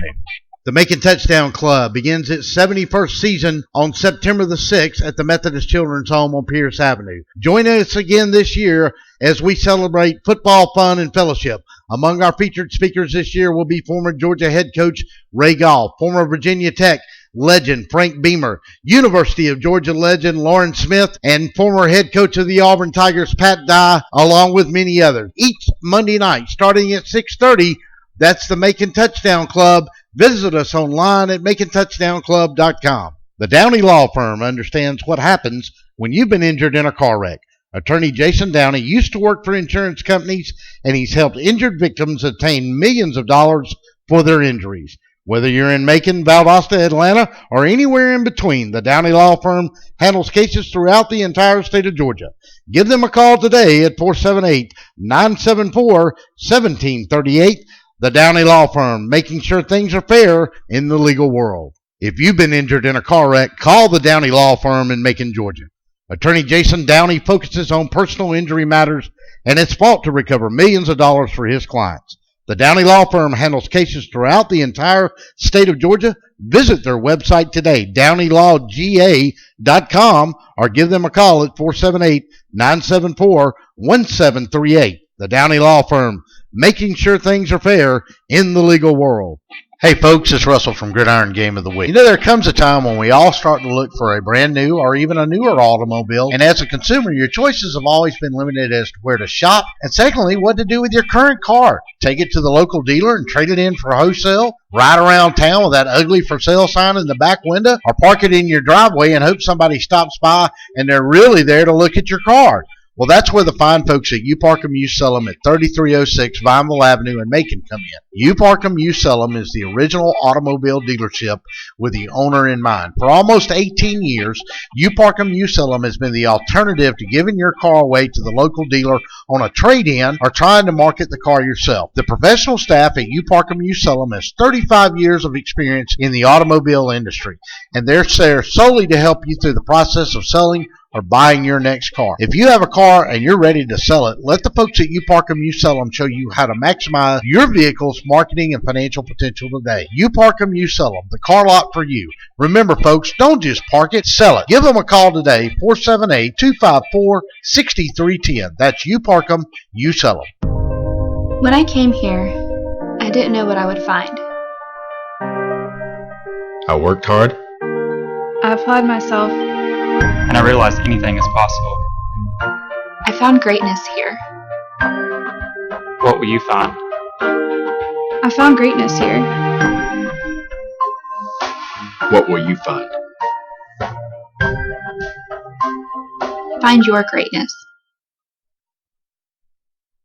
Have you been injured in a car or a truck wreck? The Downey Law Firm in Macon, Georgia is the injury lawyer for all of Georgia. They serve all 159 counties in the state. Managing partner Jason Downey is a former insurance defense attorney with extensive trial experience. They've recovered millions of dollars for hundreds of clients throughout the state of Georgia. So if you've been injured, give them a call today at 478-974-1738 or log on to their website at DowneyLawGA.com. Hey folks, Russell from Gridiron Game of the Week. When you get ready to buy a new car or a newer automobile, there's always the dilemma of what to do with your current car. Well, that's where You Park 'Em, You Sell 'Em at 3306 Vineville Avenue comes in. You Park 'Em, You Sell 'Em is the original automobile dealership with the owner in mind. For 18 years, You Park 'Em, You Sell 'Em has been the only alternative to giving your car to a local dealer on a trade-in or trying to market your car yourself. So when you get ready to sell your old car, give them a call today at 254-6310. That's You Park 'Em, You Sell 'Em, 3306 Vineville Avenue. The Macon Touchdown Club begins its 71st season on September the 6th at the Methodist Children's Home on Pierce Avenue. Join us again this year as we celebrate football, fun, and fellowship. Among our featured speakers this year will be former Georgia head coach Ray Goff, former Virginia Tech legend Frank Beamer, University of Georgia legend Lauren Smith, and former head coach of the Auburn Tigers Pat Dye, along with many others. Each Monday night, starting at 6:30, that's the Macon Touchdown Club. Visit us online at MaconTouchdownClub.com. The Downey Law Firm understands what happens when you've been injured in a car wreck. Attorney Jason Downey used to work for insurance companies, and he's helped injured victims obtain millions of dollars for their injuries. Whether you're in Macon, Valdosta, Atlanta, or anywhere in between, the Downey Law Firm handles cases throughout the entire state of Georgia. Give them a call today at 478-974-1738. The Downey Law Firm, making sure things are fair in the legal world. If you've been injured in a car wreck, call the Downey Law Firm in Macon, Georgia. Attorney Jason Downey focuses on personal injury matters and has fought to recover millions of dollars for his clients. The Downey Law Firm handles cases throughout the entire state of Georgia. Visit their website today, DowneyLawGA.com, or give them a call at 478-974-1738. The Downey Law Firm, making sure things are fair in the legal world. Hey folks, it's Russell from Gridiron Game of the Week. You know, there comes a time when we all start to look for a brand new or even a newer automobile, and as a consumer, your choices have always been limited as to where to shop, and secondly, what to do with your current car. Take it to the local dealer and trade it in for wholesale, ride around town with that ugly for sale sign in the back window, or park it in your driveway and hope somebody stops by and they're really there to look at your car. Well, that's where the fine folks at You Park 'Em, You Sell 'Em at 3306 Vineville Avenue in Macon come in. You Park 'Em, You Sell 'Em is the original automobile dealership with the owner in mind. For almost 18 years, You Park 'Em, You Sell 'Em has been the alternative to giving your car away to the local dealer on a trade-in or trying to market the car yourself. The professional staff at You Park 'Em, You Sell 'Em has 35 years of experience in the automobile industry, and they're there solely to help you through the process of selling or buying your next car. If you have a car and you're ready to sell it, let the folks at You Park 'Em, You Sell 'Em show you how to maximize your vehicle's marketing and financial potential today. You Park 'Em, You Sell 'Em, the car lot for you. Remember, folks, don't just park it, sell it. Give them a call today, 478-254-6310. That's You Park 'Em, You Sell 'Em. When I came here, I didn't know what I would find. I worked hard. I applied myself. And I realized anything is possible. I found greatness here. What will you find? I found greatness here. What will you find? Find your greatness. Have you been injured in a car or a truck wreck? The Downey Law Firm in Macon, Georgia is the injury lawyer for all of Georgia. They serve all 159 counties in the state. Managing partner Jason Downey is a former insurance defense attorney with extensive trial experience. They've recovered millions of dollars for hundreds of clients throughout the state of Georgia. So if you've been injured, give them a call today at 478-974-1738 or log on to their website at DowneyLawGA.com. Hey folks, Russell from Gridiron Game of the Week. When you get ready to buy a new car or a newer automobile, there's always the dilemma of what to do with your current car. Well, that's where You Park 'Em, You Sell 'Em at 3306 Vineville Avenue comes in. You Park 'Em, You Sell 'Em is the original automobile dealership with the owner in mind. For 18 years, You Park 'Em, You Sell 'Em has been the only alternative to giving your car to a local dealer on a trade-in or trying to market your car yourself. So when you get ready to sell your old car, give them a call today at 254-6310. That's You Park 'Em, You Sell 'Em, 3306 Vineville Avenue. The Macon Touchdown Club begins its 71st season on September the 6th at the Methodist Children's Home on Pierce Avenue. Join us again this year as we celebrate football, fun, and fellowship. Among our featured speakers this year will be former Georgia head coach Ray Goff, former Virginia Tech legend Frank Beamer, University of Georgia legend Lauren Smith, and former head coach of the Auburn Tigers Pat Dye, along with many others. Each Monday night, starting at 6:30, that's the Macon Touchdown Club. Visit us online at MaconTouchdownClub.com. The Downey Law Firm understands what happens when you've been injured in a car wreck.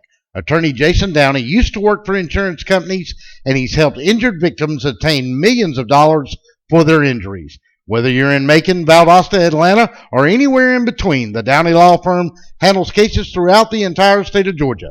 Give them a call today at 478-974-1738. The Downey Law Firm, making sure things are fair in the legal world. If you've been injured in a car wreck, call the Downey Law Firm in Macon, Georgia.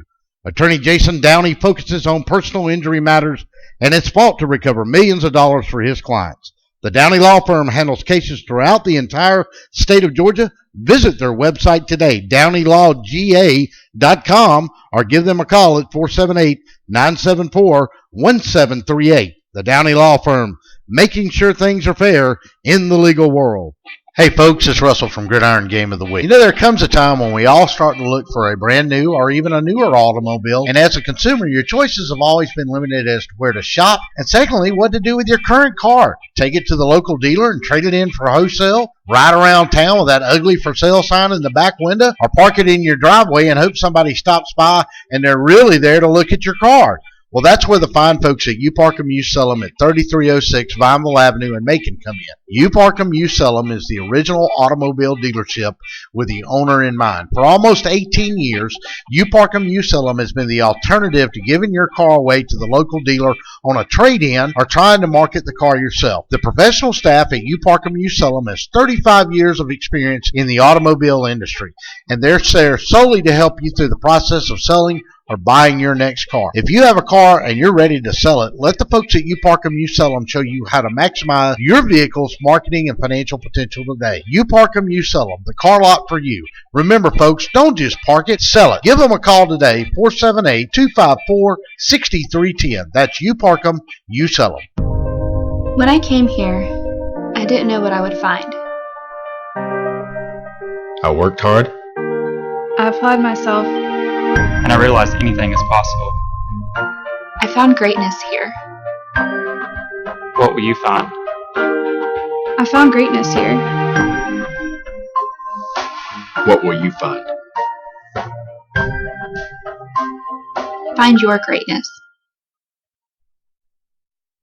Have you been injured in a car or a truck wreck? The Downey Law Firm in Macon, Georgia is the injury lawyer for all of Georgia. They serve all 159 counties in the state. Managing partner Jason Downey is a former insurance defense attorney with extensive trial experience. They've recovered millions of dollars for hundreds of clients throughout the state of Georgia. So if you've been injured, give them a call today at 478-974-1738 or log on to their website at DowneyLawGA.com. Hey folks, Russell from Gridiron Game of the Week. When you get ready to buy a new car or a newer automobile, there's always the dilemma of what to do with your current car. Well, that's where You Park 'em, You Sell 'em at 3306 Vineville Avenue comes in. You Park 'em, You Sell 'em is the original automobile dealership with the owner in mind. For 18 years, You Park 'em, You Sell 'em has been the only alternative to giving your car to a local dealer on a trade-in or trying to market your car yourself. So when you get ready to sell your old car, give them a call today at 254-6310. That's You Park 'em, You Sell 'em, 3306 Vineville Avenue.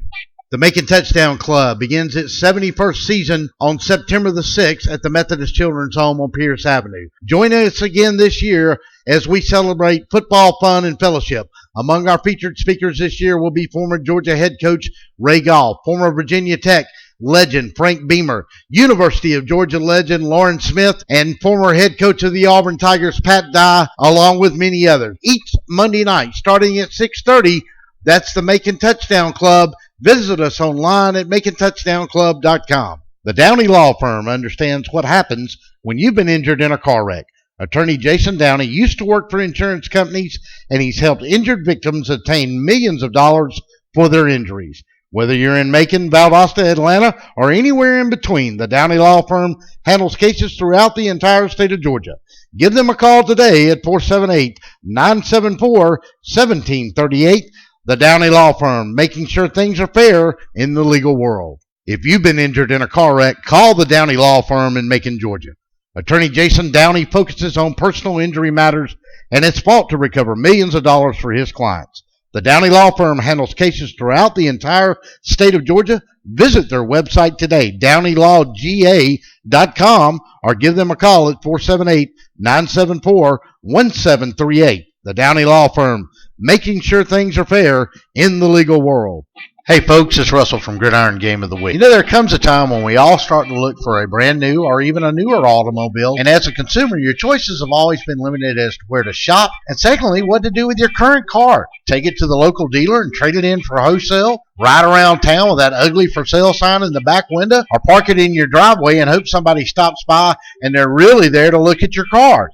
Well, that's where the fine folks at U Parkham You Sell 'em at 3306 Vineville Avenue in Macon come in. U Parkham You Sell 'em is the original automobile dealership with the owner in mind. For almost 18 years, U Parkham You Sell 'em has been the alternative to giving your car away to the local dealer on a trade-in or trying to market the car yourself. The professional staff at U Parkham You Sell 'em has 35 years of experience in the automobile industry, and they're there solely to help you through the process of selling or buying your next car. If you have a car and you're ready to sell it, let the folks at U Parkham You Sell 'em show you how to maximize your vehicle's marketing and financial potential today. U Parkham You Sell 'em, the car lot for you. Remember, folks, don't just park it, sell it. Give them a call today, 478-254-6310. That's U Parkham You Sell 'em. When I came here, I didn't know what I would find. I worked hard. I applied myself. And I realized anything is possible. I found greatness here.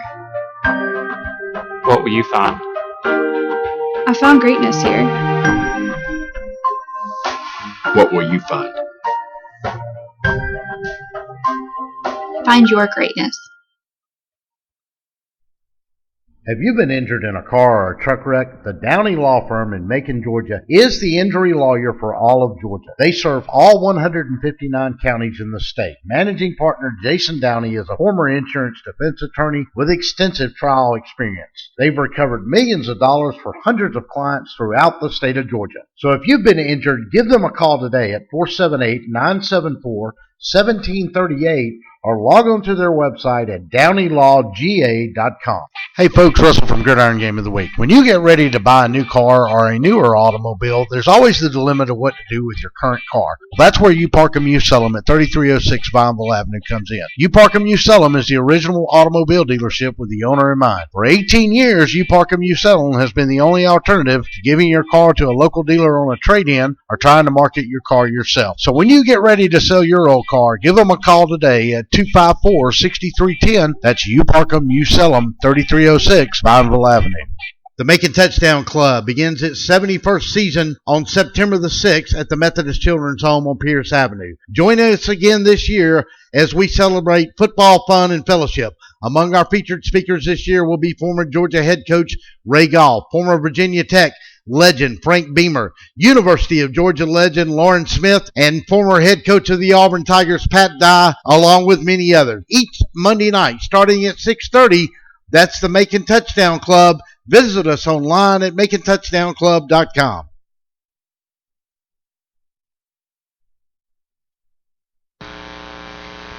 And welcome back to Five Star Stadium here at Mercer University. Russell Leach and Chandler Lee. It is the Macon Touchdown Club Middle Georgia Kickoff Classic, and we are at halftime. Your score in Game 1 of tonight's action, it's the Central Chargers with a big lead over the Mount DeSales Cavaliers by a score of 28-7. And Chandler, we look back on that first half, and after a slow, sputtering start by both of these teams, physically the Chargers just kind of took over. They did, and they did it by the way of Antonio Sanders. 3 touchdowns in the first half of play, and I think the big blow came with about 6:33 to go in the second quarter when Atkins ran a 71-yard touchdown. That was a huge play for Central. Mount DeSales' only score came in the first quarter on a Gilchrist pass to Chad Larkin, a 5-yard pass. That was when Central was actually had the lead at 7-6 early in the ball game. But ever since Mount DeSales scored, it has been the Central Chargers show with Sanders and Atkins. The other problem for the Cavaliers in this game is it has been a depletion of their offensive weapons. Early on late in the first quarter, it was Adrian Hardwick that went out on a hard hit. Looked like possible, we're just speculating here, Sure. bell rung, maybe possible concussion symptoms. And then late in the second, same thing to number 20, Zach Taylor. Well, we all know the GHSA has strict concussion guidelines. All the coaches have to take a concussion test for the coach that they the sport that they coach, rather. It's a serious deal, and it's really serious, obviously, in the game of football, as we've seen it come alive at the pro and the college and the high school level the past couple of years. New kicker in for the Chargers to kick it off here, and that's going to be number 38, Shaquille Wilson, the junior, back deep in the center of the field. The deep man will be number 28, junior Luke Leatherwood, and we're underway, and he'll go to Leatherwood, and he'll take it along the 13-yard line. Bring it across the 25, get to the 30, and he'll be spun down right there. And that's where the Cavaliers will set up shop to begin this second half of the Macon Touchdown Club Middle Georgia Kickoff Classic. Want to see how Mountain DeSales comes out to start this second half. They were broken, battered, bruised, and beaten in the first half. They trailed by 3 touchdowns. Think they can get on the board and get a stop? Who knows what can happen in the second half? Looks like we got T. Spinks out there from Piedmont Sports Medicine Complex, Piedmont Orthopedic, and we got Cramps. And that's Leatherwood that returned it, and that's, as far as I know, I believe that was his first action of the game. This field is awfully hot down here. It's artificial turf, flex turf. It's an absolutely gorgeous stadium. They replaced this turf in the off season, so it was only a couple of years old, found a flaw, and they got it replaced. So it is a brand new turf, but it's got to be hot at that 5 o'clock kickoff. And now we roll into the 6 o'clock hour, and it's warm out there. And these guys are going to have to really gotten hydrated at halftime. Yeah, I think so. And the shadows are starting to come on the field as the sun sets directly in front of us. So, that might play a role in this second half as well. Yeah, well, it better get here quick for the broadcasters as well, too. All right. And the producer. And the producer. Wow, he's back there with his custom shades on and everything. Pitney Gilchrist in a shotgun. They'll go 2 to this side, and they'll leave it with Josiah Cotton. And Cotton will step in, and he'll get to the line of scrimmage, and that's where the Chargers will shut him down. Yeah, good tackle by Central. Good stop by the front line. Leading that tackle was Jalen Shine in on the first hit. Called his name a couple of times towards the end of the first half, and he gets an opening tackle to start the second half. He'll stay in that shotgun with Cotton back there with him. They'll go wides to either side with a slot man to this near side. Take, and Gilchrist will look, and he's going to throw it on the ground, short hop it. He's got to get some confidence in his arm, too.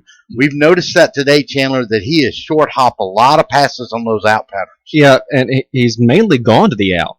Rarely have we seen him come to the inside of the field. They haven't run many slants. I wonder if Coach Hatcher would want to do that here in the second half. Yep. Got to be careful, though, because he's going to have to really have some confidence in his arm if he's going to do that. So Cotton will stay at the setback, and he'll swap him from his left to his right in his blocking scheme and stay in it. He'll look, and he'll step, and now he'll go in the middle of the field, and he's got his man, and that's number 25 on the reception, Matthew Daniel.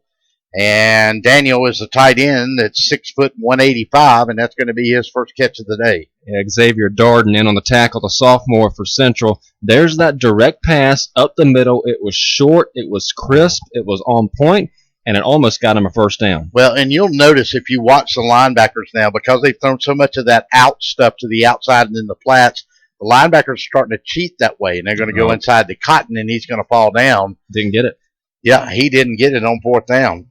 And so that's going to turn it over on the defense, and you got to imagine that Coach Hatcher got to be disappointed in that because he did not want to turn the ball over deep in his own territory. Oh, he slipped and fell. Yeah, that was the thing. He had the first down. He had the opening. That was a great job blocking by the offensive line. Now you get a turnover on downs for Central with 10:44 to go in the third quarter with terrific field position. Not that that's the case, but this is a little different turf than these high school kids are used to wearing their cleats on, too. So they'll go with the up back, and we'll check and see who this is this time. And he's going to go from the 39 down to the 28-yard line, pick up 11 yards. And we'll check and see who that starting back is. Yeah, that was Wesley Alexander. He saw some time in the scrimmage against FPD. He had 8 carries, 113 yards. All of that came in the second half, and he had a touchdown as well. Number 27, Alexander, will stay in there. Stephen Jones, still your quarterback. Take, and he's going to feed it to him again, and he's going to get across the 26, roll into the 25, and pick up 4 big yards. Everybody in the press box at the FPD Central scrimmage was thinking, where did this guy come from? Because all of his yards and scoring came in the second half. He's kind of a hidden weapon for Central, is Wesley Alexander, and he's showing it with 2 great runs right here. Alexander will stay in the game. And we got a flag. And we do have a flag, and that's going to be a false start. And he is a sophomore running back.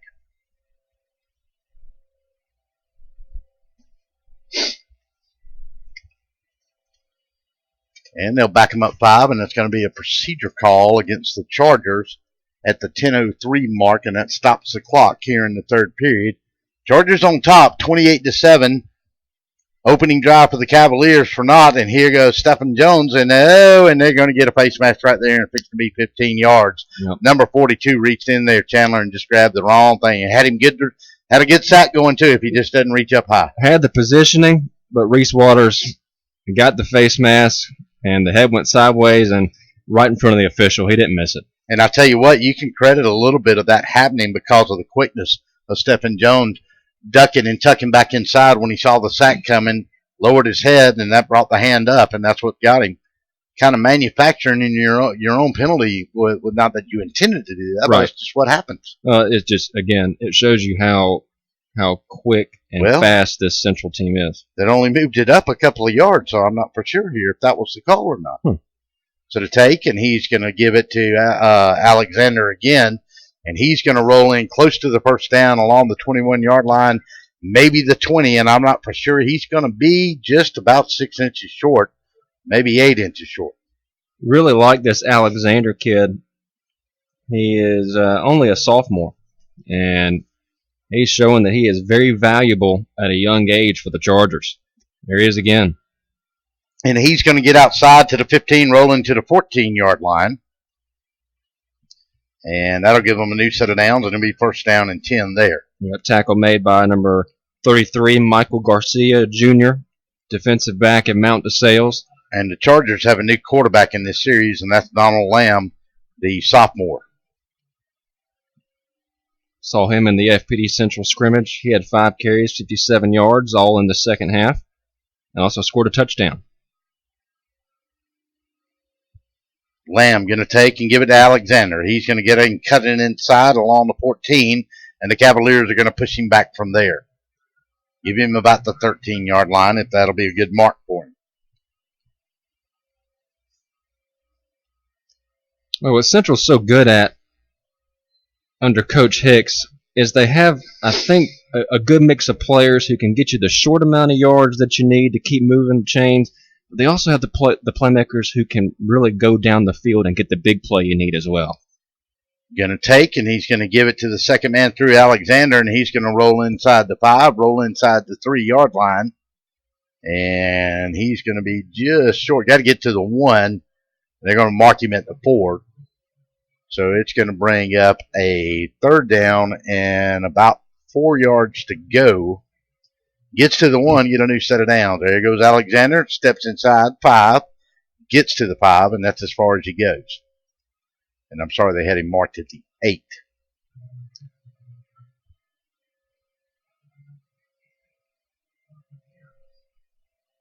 Parker Pierce on the tackle for Mount DeSales. And Central here knocking on the door once again, Russell. And let's see what they do here on a third down, make it a 4th down. And let's see. About a yard to go. Obviously going for it. And they're in a little bit of a wildcat formation with Antonio Sanders here, and they're going to give it to him. And we're going to get a procedure call because he would have gotten the first down as he stepped across that 5-yard line on a 4th and 1. And I think we're going to get procedure, 2 men moving in that backfield at the same time for the Chargers.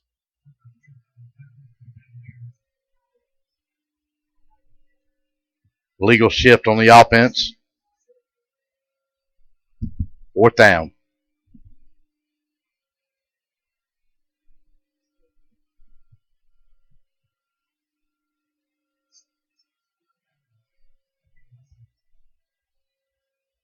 So 4th down and 6.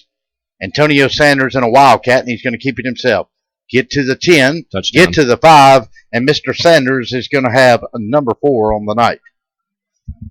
11-yard touchdown run at the 7:22 mark by Antonio Sanders, and that's his 4th score of the night. And I'm not for sure how much more of him we're going to see.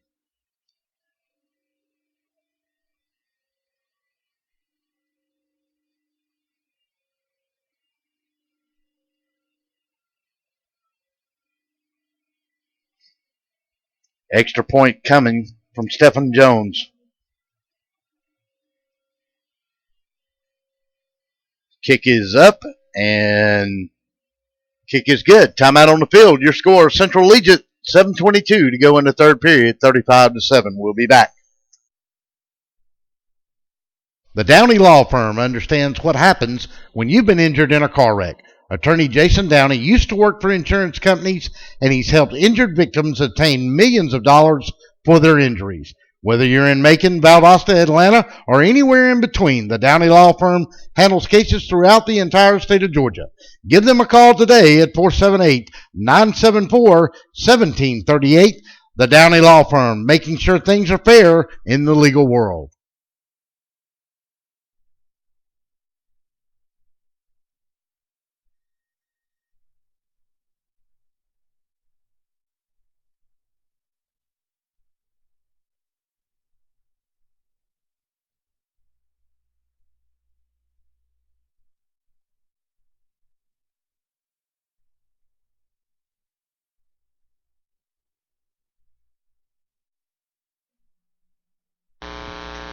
And welcome back to Five Star Stadium. And the Chargers will kick it off, and it'll be Josiah Cotton will take it, and he'll bobble it and get to the 25, and kaboom, number 22 lowered the boom. Bazinga. The words of Sheldon Cooper. Good grief. Want to thank our sponsors once again. You park 'em, you sell 'em. The Downey Law Firm, Kudzu Seafood and Catering, the Macon Touchdown Club, BT Media Productions, and Middle Georgia State University. And we want to remind you again, right after this game, we'll archive this one up. Just go to dspnsports.com and click at the top of the page on the archives. You can go watch it again. And about 20 minutes after we're done with this one, we'll get ready for game 2. It's the FPD Vikings taking on the Howard Huskies. Gilchrist with Cotton in a single setback. He'll drop back. He's going to look in that flat again. He got 8 up out of nose tackle. And somebody on the offensive line missed an assignment. Wow, big sack by number 77, Javius Johnson, the senior. Boy, he saw an opening. He was hungry. Ate his lunch and dinner. Yeah, that was made that one kind of look easy, didn't they? 2nd and 18. Wow. 6:46 in the clock runs. Take and give to Cotton, and he's going to get popped. And he'll get across the 15 to the 16-yard line, and he'll lose about 1 yard, 1.5. Ball's on the 17. They mark him to 16, and that's gracious. Well, another 3rd and long for Mount DeSales. That's kind of been the story of this ball game, having trouble moving the football against Central, especially after their 2 stars went out of this ball game. On offense for Central, it's been Sanders all day into the early evening. Hardwick was gone late in the first, Zach Taylor late in the second, and now they're relying on the freshman back there to give him some help. We get a flag, and I'm not for sure what that's going to be. The back judge called it, and he's going to call a false start, and it may have been on the wideout down here on this side. And boy, that's just one of those things you shouldn't do. Brady Poole, he should not be making that mistake. No. The wideout is the last guy that should be offsides on the team. They'll back him up 5, and that's going to make it 3rd down and 27, something like that. 23. We'll call it 3rd and a long way. Yeah, I don't see Zach Taylor, number 20, back on the sidelines, or Adrian Hardwick. And Cotton with the ball carrier, and he'll go from the 12, and he'll pick up about 8 yards, and he'll go to, let's see, will they give him the 20, and we've got a Charger down on the field, and he is not feeling good, and he is holding that left knee, and that does not look good. And we got a trainer running on the field, and we'll take a timeout, and we'll check on his status to come back. We're late in the third, 5:45 to go. Chargers lead it 35-7. You're listening to the Make a Touchdown Club Middle Georgia Kickoff Classic on DSPN. We'll be back after this timeout.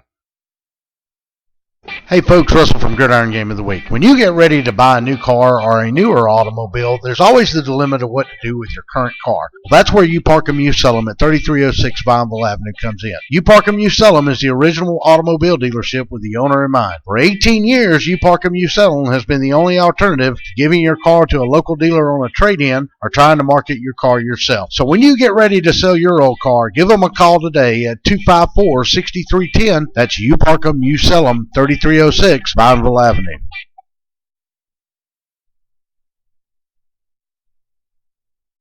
The Macon Touchdown Club begins its 71st season on September the 6th at the Methodist Children's Home on Pierce Avenue. Join us again this year as we celebrate football, fun, and fellowship. Among our featured speakers this year will be former Georgia head coach Ray Goff, former Virginia Tech legend Frank Beamer, University of Georgia legend Lauren Smith, and former head coach of the Auburn Tigers Pat Dye, along with many others. Each Monday night, starting at 6:30, that's the Macon Touchdown Club. Visit us online at MaconTouchdownClub.com. And welcome back to Mercer University, Russell Leeson Channel Lee. Glad to have you with us. And that was Kenari Williams is down, and he's having a little trouble putting weight on that left knee, and the Cavaliers are going to kick it away here. Ryan Murphy's going to kick it along the 50. It'll take a Cavalier bounce. And let's see, the Chargers will pick it up, and that's Jaron Harris. Harris got room to run, but he's going to get tackled right there along the 43-yard line, and a good open field tackle by the Cavaliers. And he shouldn't have had room to run. There was a defender right in front of him right when he fielded the ball, missed tackle. Could have been pinned him right around the 35-yard line. Instead, he's right around midfield for Central. So the Chargers will take over on their 43-yard line, and we'll keep an eye on the roster handy here with a 35-7 lead at 5:32 to go in this one. Yep, if you're up by 35 in the fourth quarter, it is a running clock. That's a GHSA rule.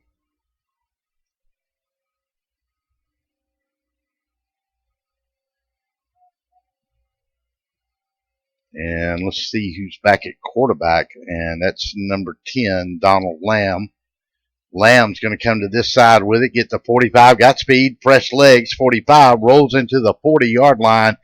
He will pick up about 15 yards on the play and a new first and down and 10, and that is Lamb at quarterback.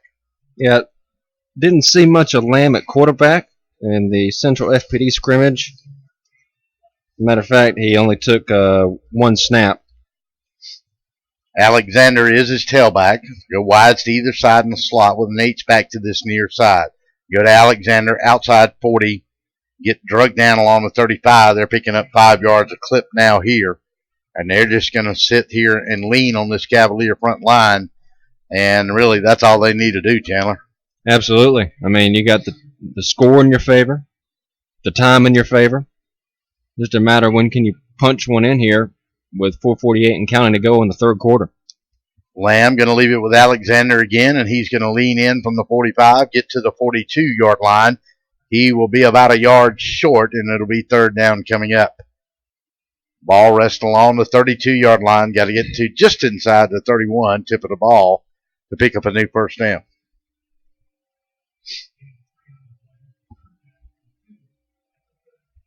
Imagine another run play right up the gut. Yep, go to Alexander, and they'll bottle him up, but he's going to get outside. And he falls down. He's going to be short of the first down, I think. Yeah, I think he is. Just barely, though. It's going to be close, and it's going to bring up a fourth down. And let's see what Jesse Hicks decides to do here. Boy, strange play. I mean, he kind of bounced off the line and then had plenty of room out to the left to gain maybe 10 to 15 yards. But again, that AstroTurf coming into play, maybe not used to what it feels like when you're trying to make a sharp turn, caused him to fall. Jabbar Simmons in the game, and he'll get the carry. 30, 25, 20, 15, 10 into the 7-yard line, and he will go for a 24-yard pickup, and the Chargers will be looking at first and goal. Yep, and pretty much the icing on the cake. Number 60 coming limping off here for the Cavaliers. Yep, that's Dane Fryer, the sophomore, 6 foot, 205, outside and defense and linebacker. It's a cramp, looks like to me, and that seems to be exactly what it is. A lot of heat. Go to Alexander. Or maybe that was number 28, Simmons. I can't tell. And is it Simmons? They lose the ball, and I think they did. And it's going to be now they're going to call him down. Cavaliers ended up with it. And that was Simmons, Javaris Simmons, a senior, carrying the ball, and they're going to put him down at the 2. So it'll be second down and goal at the 2, and the clock runs at 3:05 here in the third period. Don't forget, right after this one, it's game 2 of the Macon Touchdown Club Middle Georgia Kickoff Classic, and they'll go to Simmons again, and the Cavaliers stand up this time and get a little push. Yeah, good stop there by number 33, Michael Garcia, the junior, 5'8", only 135 pounds, defensive back. But he made a statement on that play. Just great form tackling, caught him head up, shoulders height, and just wrapped and pushed. That's it. Good old rugby tackle. Best way to describe it. That is. Take, and the quarterback will keep it himself this time, and he'll step in, and he's going to be short of the touchdown, and it's going to bring up fourth down. So Donald Lamb, the sophomore quarterback, is facing another fourth down decision here for Jesse Hicks and his Chargers, and we'll see what they decide.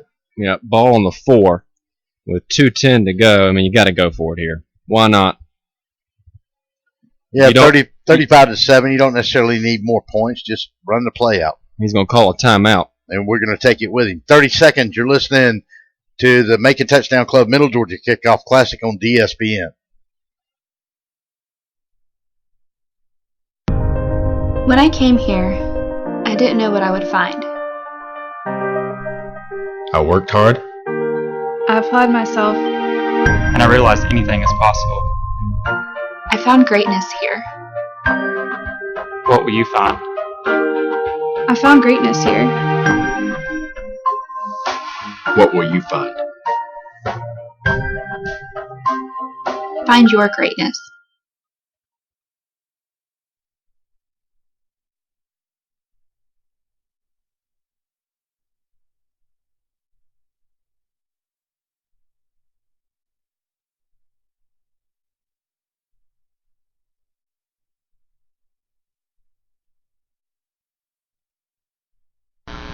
And welcome back to Five Star Stadium. 2:04 to go in the third of this opening game of the Macon Touchdown Club Middle Georgia Kickoff Classic. It's all Central Chargers over the Mount DeSales Cavaliers, and the Chargers are facing a fourth down with the ball along the 4-yard line. Chandler, what do they do here? They could go for it. No question about it. I mean, if you don't get it, you've pinned Mount DeSales deep. And they're going to go to Antonio Sanders. Did they put him back in the game? And they certainly did, I believe. And we got a flag and we got a false start, and that's going to bring up another fourth down. So, still go for it. Yeah, you still go for it. And I believe that was Sanders on the carry again. Could have been number 5, and they're going to keep him in the game.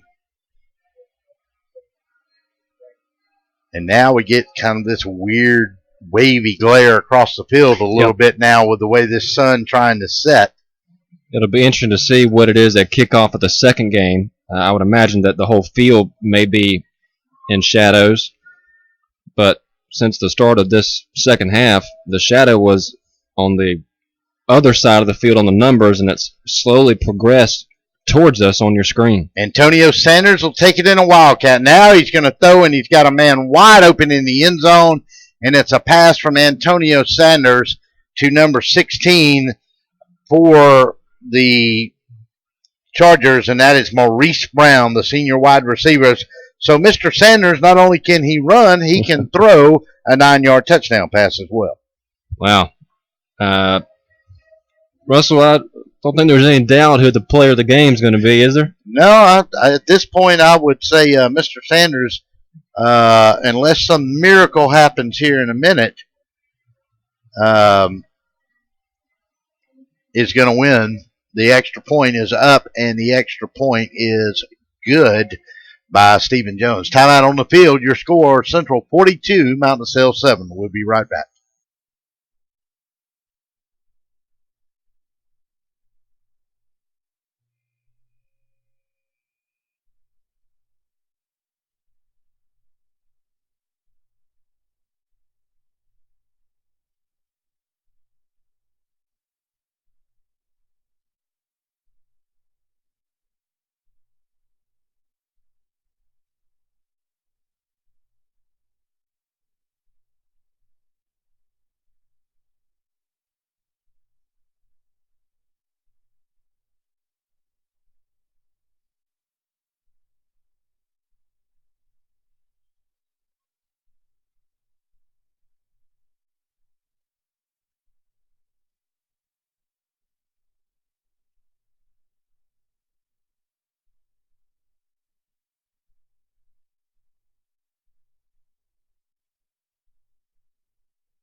59. And welcome back. And the Chargers will kick it away. And the deep man will be a new man, number 3, Jaden Wilson. He'll take it along the 13-yard line. Come to this near side. Got room. 30. Cuts back inside to the 35-yard line after the kickoff from number 59. And that was, number 58, Jalen Shine. So now the Cavaliers in a deep hole. Down by 35 with 1:44 going into the fourth. And it's been the Antonio Sanders show. But in reality, Chandler Lee, it has been the offensive line of that Central Georgia. Yeah, those are the unsung heroes that never get any credit, that dig in the trenches for the entire 48 minutes of the ball game, and they have made Mr. Sanders look like a star here this afternoon. Cotton on the carry that time for the Cavaliers, and he'll pick up good yardage. He'll roll into from the 37. He'll get up to the 43, and now he'll carry it again, and he'll cross the midfield stripe and get into the Chargers' 48-yard line in a new set of downs. So the freshman running hard. Yeah, you got to give these offensive line guys credit. Kendarius Murphy, Jacob Newberry, Xavier Wesley, Edwin Murphy, Fuquan Connor, Taylor Dean, Jaquavis Singleton. I mean, those guys are the ones that just really help you establish a solid offensive running game and passing game from the very get-go. Well, they've done a great job here tonight, and after a lot of silly mistakes on the offense, they kind of started to gel. Then you had the letdown a little bit of the two running backs go out on injuries for the Cavaliers, and that boosted their confidence, and they just kind of took over the game at that point. And I think we didn't mention this enough, but this is Central's first game. Yeah. Mount DeSales has already had a game. Yes. So those mistakes early by Central, credit Jesse Hicks and his staff for telling the guys hey, we need to fix these right now, or we're not going to win this ball game. They fixed them, and they have a 42-7 lead. Want to remind you once again, this is a 2-game showcase here at Mercer University for the Macon Touchdown Club. Once we finish this game, we'll archive it up. Just go to dspnsports.com, click the archive tab at the top of the page. You can watch it again, but not before you get through watching the FPD Vikings and the Howard Huskies take on each other. Gilchrist throws out in the flat, and a beautiful hit, and he's going to go down. Number 7 just nailed him, and he threw it out here to number 11, Brady Poole, and he nailed him. That's Jaron Harris again. I mean, I know Sanders has been great this ball game offensively. How great has Harris been defensively? Oh, yeah, he's been all over the field. So, 2nd down and 10, ball rest on the 46-yard line of the Chargers. 42-7, they have pitched a shutout since the 2:22 mark of the first period. And the defense has got the job done as well as their offense. He'll take and get a procedure call, and that's going to back them up 5, and it's going to make it 2nd and 15, and that's going to take them back across midfield. Well, game 2 will definitely start late. It was scheduled for a 7:30 kickoff. It's 7:20 right now on the East Coast. So if you're joining us, take a breather with us, but come back. Yeah. And we'll run a little bit behind, but that's okay. Yeah. Because the sun will be gone. We hope. In a shotgun, go to Joshua Cotton. I'll get it right in a second, and he crosses the 45, and we got another big lineman coming off for the Cavaliers, and this big 79. Yeah. And that is Michael Fountain, 6'1" senior, 265-pound offensive lineman. I mean, just decimated by injuries. Yeah. They're going to have to get healthy quick. Wise to either side, get a slot this side, look in the flat, but the Chargers are coming. He's just going to throw it away and live to fight another day, and it's going to bring up a 4th down and 8 with 5 seconds to go in this third period of play. Yeah, I mean, smart play. Nothing there. Toss it away. And it looks like Mount DeSales will maybe punt this one. And they will, and back deep will go number 7, Jaron Harris, who's been all over the place on this field here today, Chandler. He has. I mean, he's a great special teams player. We've seen his great defensive ability as the punt comes now with low line drive kick. And Ryan Murphy. That'll end the third quarter. And that's going to end the third period of play as the ball will be down on the 11-yard line. 12 minutes to go in this one. Game number 1 of the Macon Touchdown Club Middle Georgia Kickoff Classic. We'll come back and finish it up with the fourth quarter right after these messages. If you've been injured in a car wreck, call the Downey Law Firm in Macon, Georgia. Attorney Jason Downey focuses on personal injury matters and it's fought to recover millions of dollars for his clients. The Downey Law Firm handles cases throughout the entire state of Georgia. Visit their website today, DowneyLawGA.com, or give them a call at 478-974-1738. The Downey Law Firm, making sure things are fair in the legal world. The Macon Touchdown Club begins its 71st season on September the 6th at the Methodist Children's Home on Pierce Avenue. Join us again this year as we celebrate football, fun, and fellowship. Among our featured speakers this year will be former Georgia head coach Ray Goff, former Virginia Tech legend Frank Beamer, University of Georgia legend Lauren Smith, and former head coach of the Auburn Tigers Pat Dye, along with many others. Each Monday night, starting at 6:30, that's the Macon Touchdown Club. Visit us online at MaconTouchdownClub.com.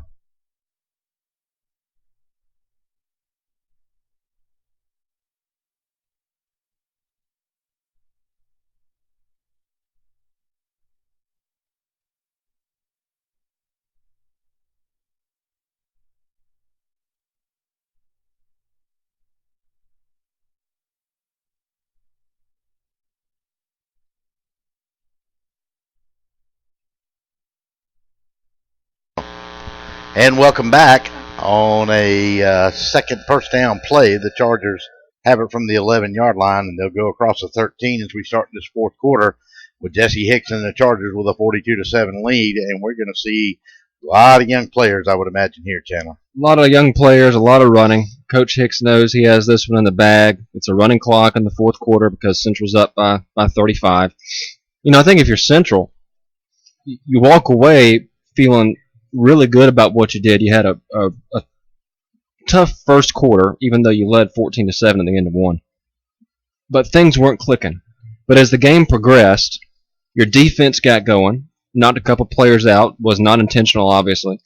And then your guy, Sanders, got going. Yep. You saw some great defensive plays from Jaron Harris, both on the defensive end and on the special team side. So I think if you're Coach Hicks, you take a lot of positives away from this contest.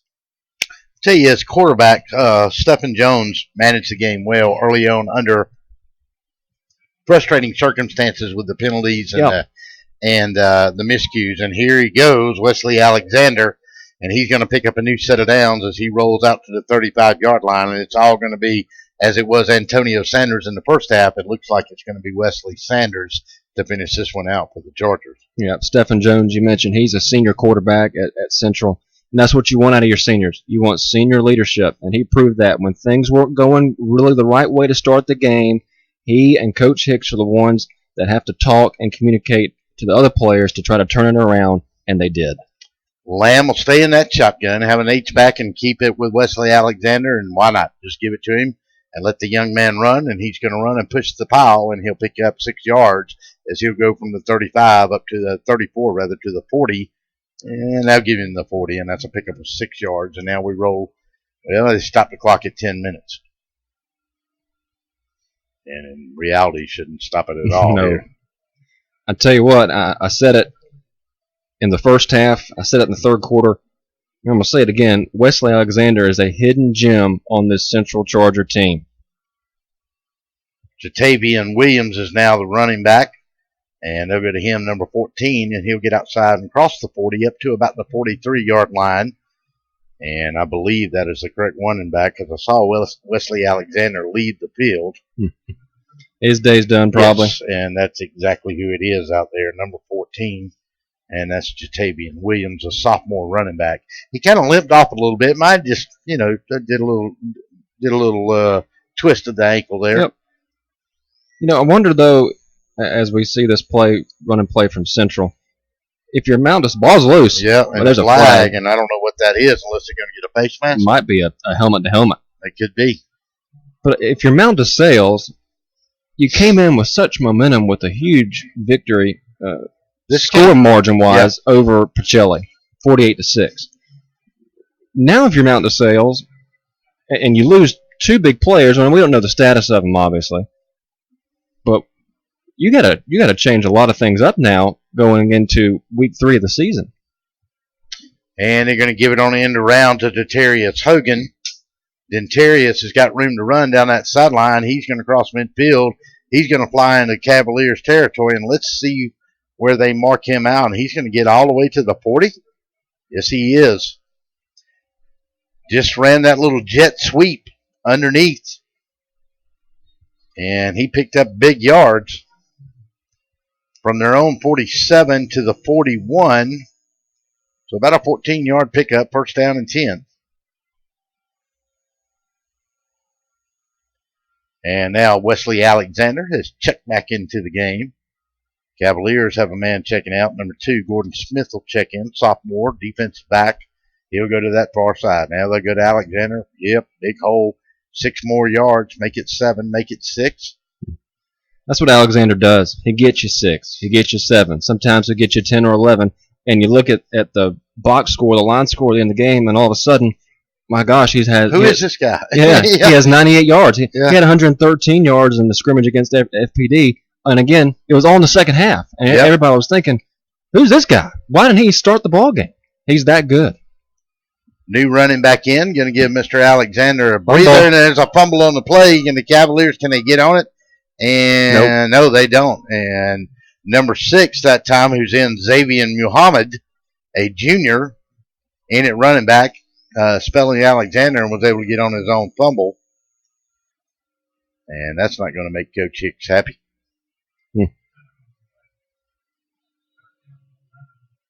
And Wesley Alexander will check back in the ball game here. Send the man in motion. They'll go with that jet sweep again to number 13, and he'll get outside. 35. They'll drag him down along the 33-yard line, and it's going to be enough for the first down. Dentarius Hogan on a big gain, and it's 6:32, and the clock runs. And that's another first down and 10. You know, a lot of people would probably say to Central, why are you trying to score again? But They're running the football. yeah, they are that. You got to remember, some of these young guys who may not get in later on in the season, they want to score. Sure they do. They want to play. And you can't blame them for that. And Alexander's running hard and right up Yeah. the middle. And you know what? If you're a Cavalier out there on the field at this point, time to bow you back a little bit. You're right. Stand up and say, enough. This is enough. Enough's enough. Y'all won. Y'all beaten us, but we're gonna draw a line in the sand somewhere. Exactly. You're And absolutely you got to right. do that. Yeah. And sometimes you got to put the young guys out there and make them do it. Well, even at the professional level, when you're getting beat by 6 touchdowns, it's like, you still see those guys not stop. Yep. And they got Alexander again, and he rushes inside, and he's going to get to the 15 as the clock goes down to 5:35, and they'll move the chains. And as soon as they set them, they'll roll that clock. Chargers driving here.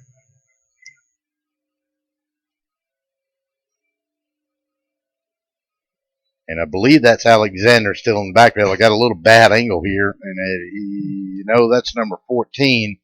And that is Javion Williams. Well, you have a bad angle and you have the sunlight.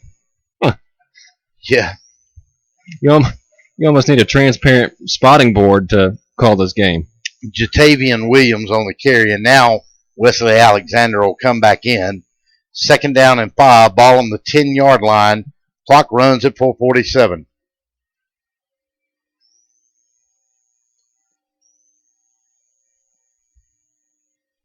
Take and give to Alexander. No, the quarterback will keep it himself, and that's Lamb, and he'll roll into from the 10 to the 9, maybe the 8-yard line. Russell, we talked about depth a little bit in the first half. Look at the difference in the depth of Central versus the depth of Mount DeSales. Oh, yeah. You got a guy like Donald Lamb who can come in and play quarterback. He can play running back. Wesley Alexander, who we didn't hear much from in the first half, huge yards in the second half. They'll run that jet sweep to number 13, and he'll step in for the touchdown for the Chargers, and that's Dentarius Hogan, the junior. So at the 4:07 mark, the Chargers are on the board again in the fourth quarter at 4:07. And Dentarius Hogan takes it 8 yards and puts the Chargers on the board again.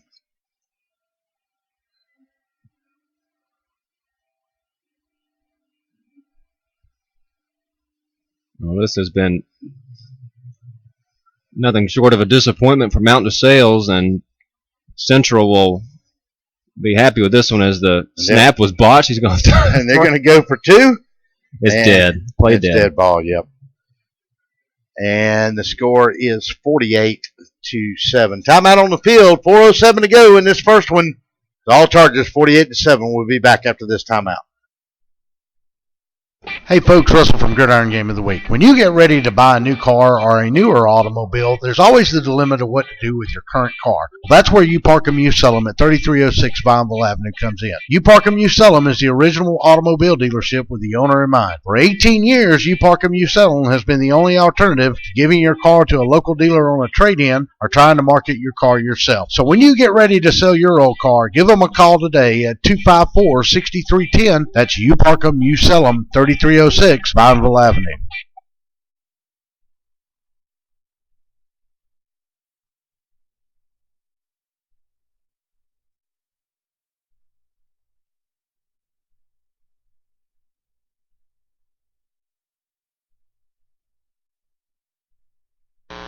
And welcome back to Five Star Stadium here on the campus of Mercer University. Russell Deese and Chandler Lee with us as we get close to the end of this first one here at the Macon Touchdown Club Middle Georgia Kickoff Classic. One more time, I want to thank our sponsors, You Park 'Em, You Sell 'Em, the Downey Law Firm, Kudzu Seafood and Catering.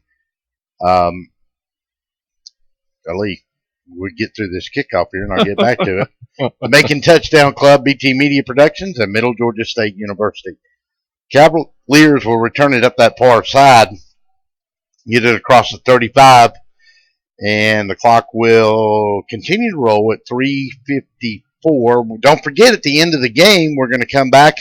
We're going to wrap this one up, and we're going to get the post-game wrap-up show presented by the Downey Law Firm, and we'll give you the final verdict on this game and get ready for our second one of these classic games here in Macon.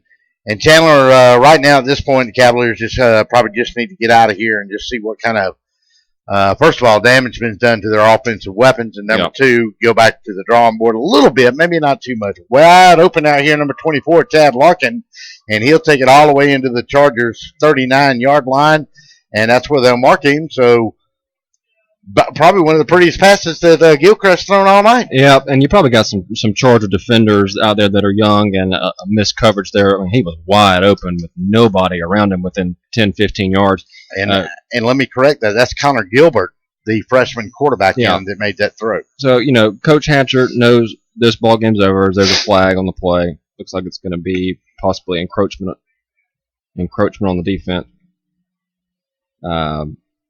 But if you're Coach Hatcher, you put some young guys in there. Let me correct you one more time. That's Micah Hadaway, quarterback. Okay. I'm sorry. Put Hadaway in there. See what he's got. You never know until you try in a game like this when it's 48-7. Might see somebody that surprises you who gets in there in week 3, and by the end of the season, they've made the all-region team. I mean, that stuff happens all the time. Well, and as you said, and as we talked about at the first of this game, at the single A level, depth is a weapon. It is. If you can find some depth on a single A ball club, you can be a dangerous football team. Prince Avenue, Elka. I mean, you name them, those Atlanta schools, they have depth, and they have proved successful in the playoffs year in and year out. Cotton takes the ball and goes down into the 25-yard line. Pickup of about 2, going to bring up a second down. Pickup about 4. We're going to bring up about a second down and 6. As we said, stick around for the post-game wrap-up. It's called The Final Verdict, and it's presented by the Downey Law Firm, DowneyLawGA.com, and we'll also come back and have our player of the game, and it's not going to surprise you.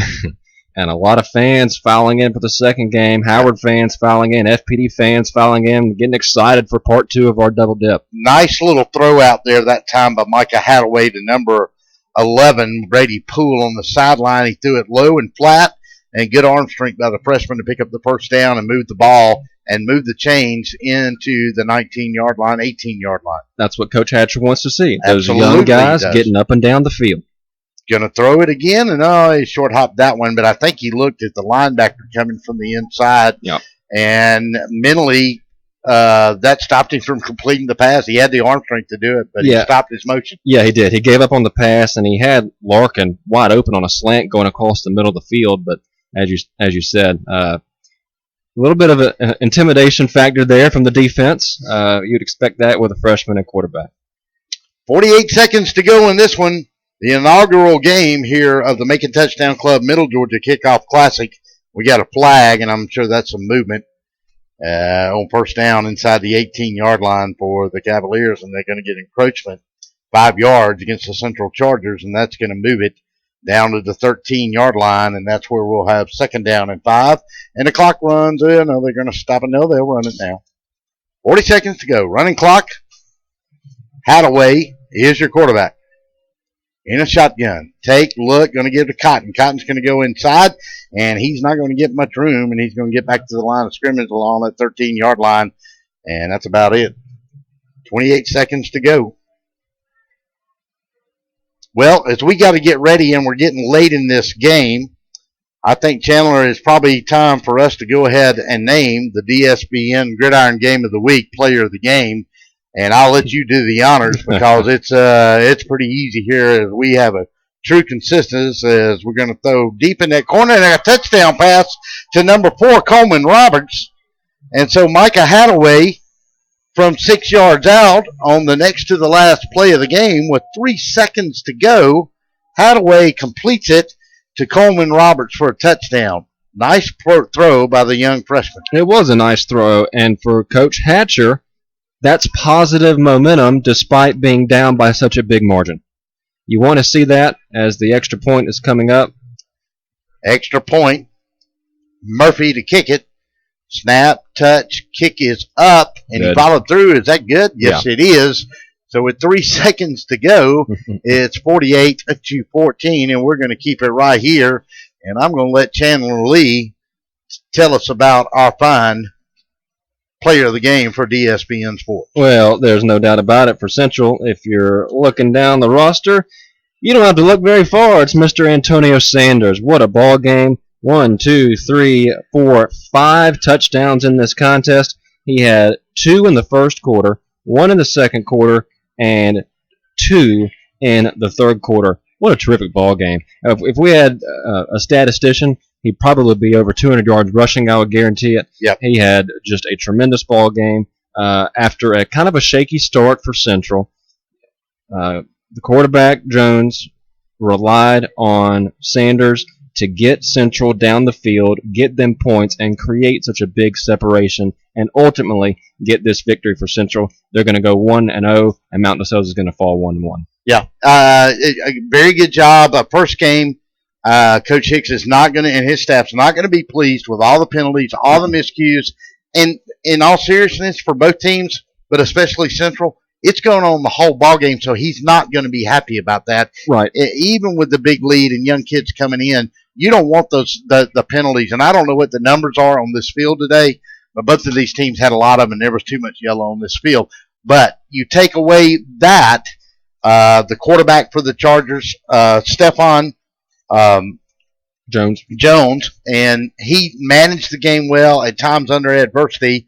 And we go to the final play of the game, and the Chargers are going to take it and run it down this sideline, and that's going to be it. But no doubt about it, Antonio Sanders Jr., one heck of a ball player. Okay, we're going to take a timeout with your final here. The Central Chargers Game 1 of the Middle Georgia Macon Touchdown Club Middle Georgia Kickoff Classic. It's over. Get ready for Howard and FPD. But before we get to that, we're going to come back and do our post-game wrap-up. It will be the final verdict presented by the Downey Law Firm when we come back. The Downey Law Firm understands what happens when you've been injured in a car wreck. Attorney Jason Downey used to work for insurance companies, and he's helped injured victims obtain millions of dollars for their injuries. Whether you're in Macon, Valdosta, Atlanta, or anywhere in between, the Downey Law Firm handles cases throughout the entire state of Georgia. Give them a call today at 478-974-1738. the Downey Law Firm, making sure things are fair in the legal world. Now, let's head back to the stadium for our post-game wrap-up, presented by the Downey Law Firm, and get the final verdict on this game. And welcome back to Five Star Stadium at Mercer University. Russell Deese and Chandler Lee. Glad to have brought you this first of two games as we wind up this first one. And we're going to talk about the end of this one as we get ready for the second one. But it's our post-game wrap-up show, and Chandler Lee is going to give us the final verdict on this game, brought to you by the Downey Law Firm. All Central, all Antonio Sanders. 5 touchdowns, rushed probably well over 150 yards, probably right around 200. 5 touchdowns. I mean, how do you not give somebody the player of the game that has those type of credentials in their season opening game at that? Coach Hicks, I know, is pleased with him and pleased at the way he played and probably pleased at the way his team responded from where they were early in the game to where they finished up late in the game. Because early in the game, there was yellow laundry all over the field with both teams, some dropped incomplete passes, some sloppy play. But in the end, Central was the team that got it together with Coach Hicks and the quarterback Jones giving it to Sanders, and Sanders put the team on his shoulder here tonight and led Central to victory. Well, that's going to wrap it up, and that is going to be the final verdict on this game because it was all Central Chargers, and they closed the case here tonight. We'll get ready for our second game of the Macon Touchdown Club Middle Georgia Kickoff Classic here on DSPNSports.com. Our player of the game, Antonio Sanders Jr., your final from Five Star Stadium. The Central Chargers 48, the Mountain Tales Cavaliers 14. We'll be back with the voice of the Vikings right after this.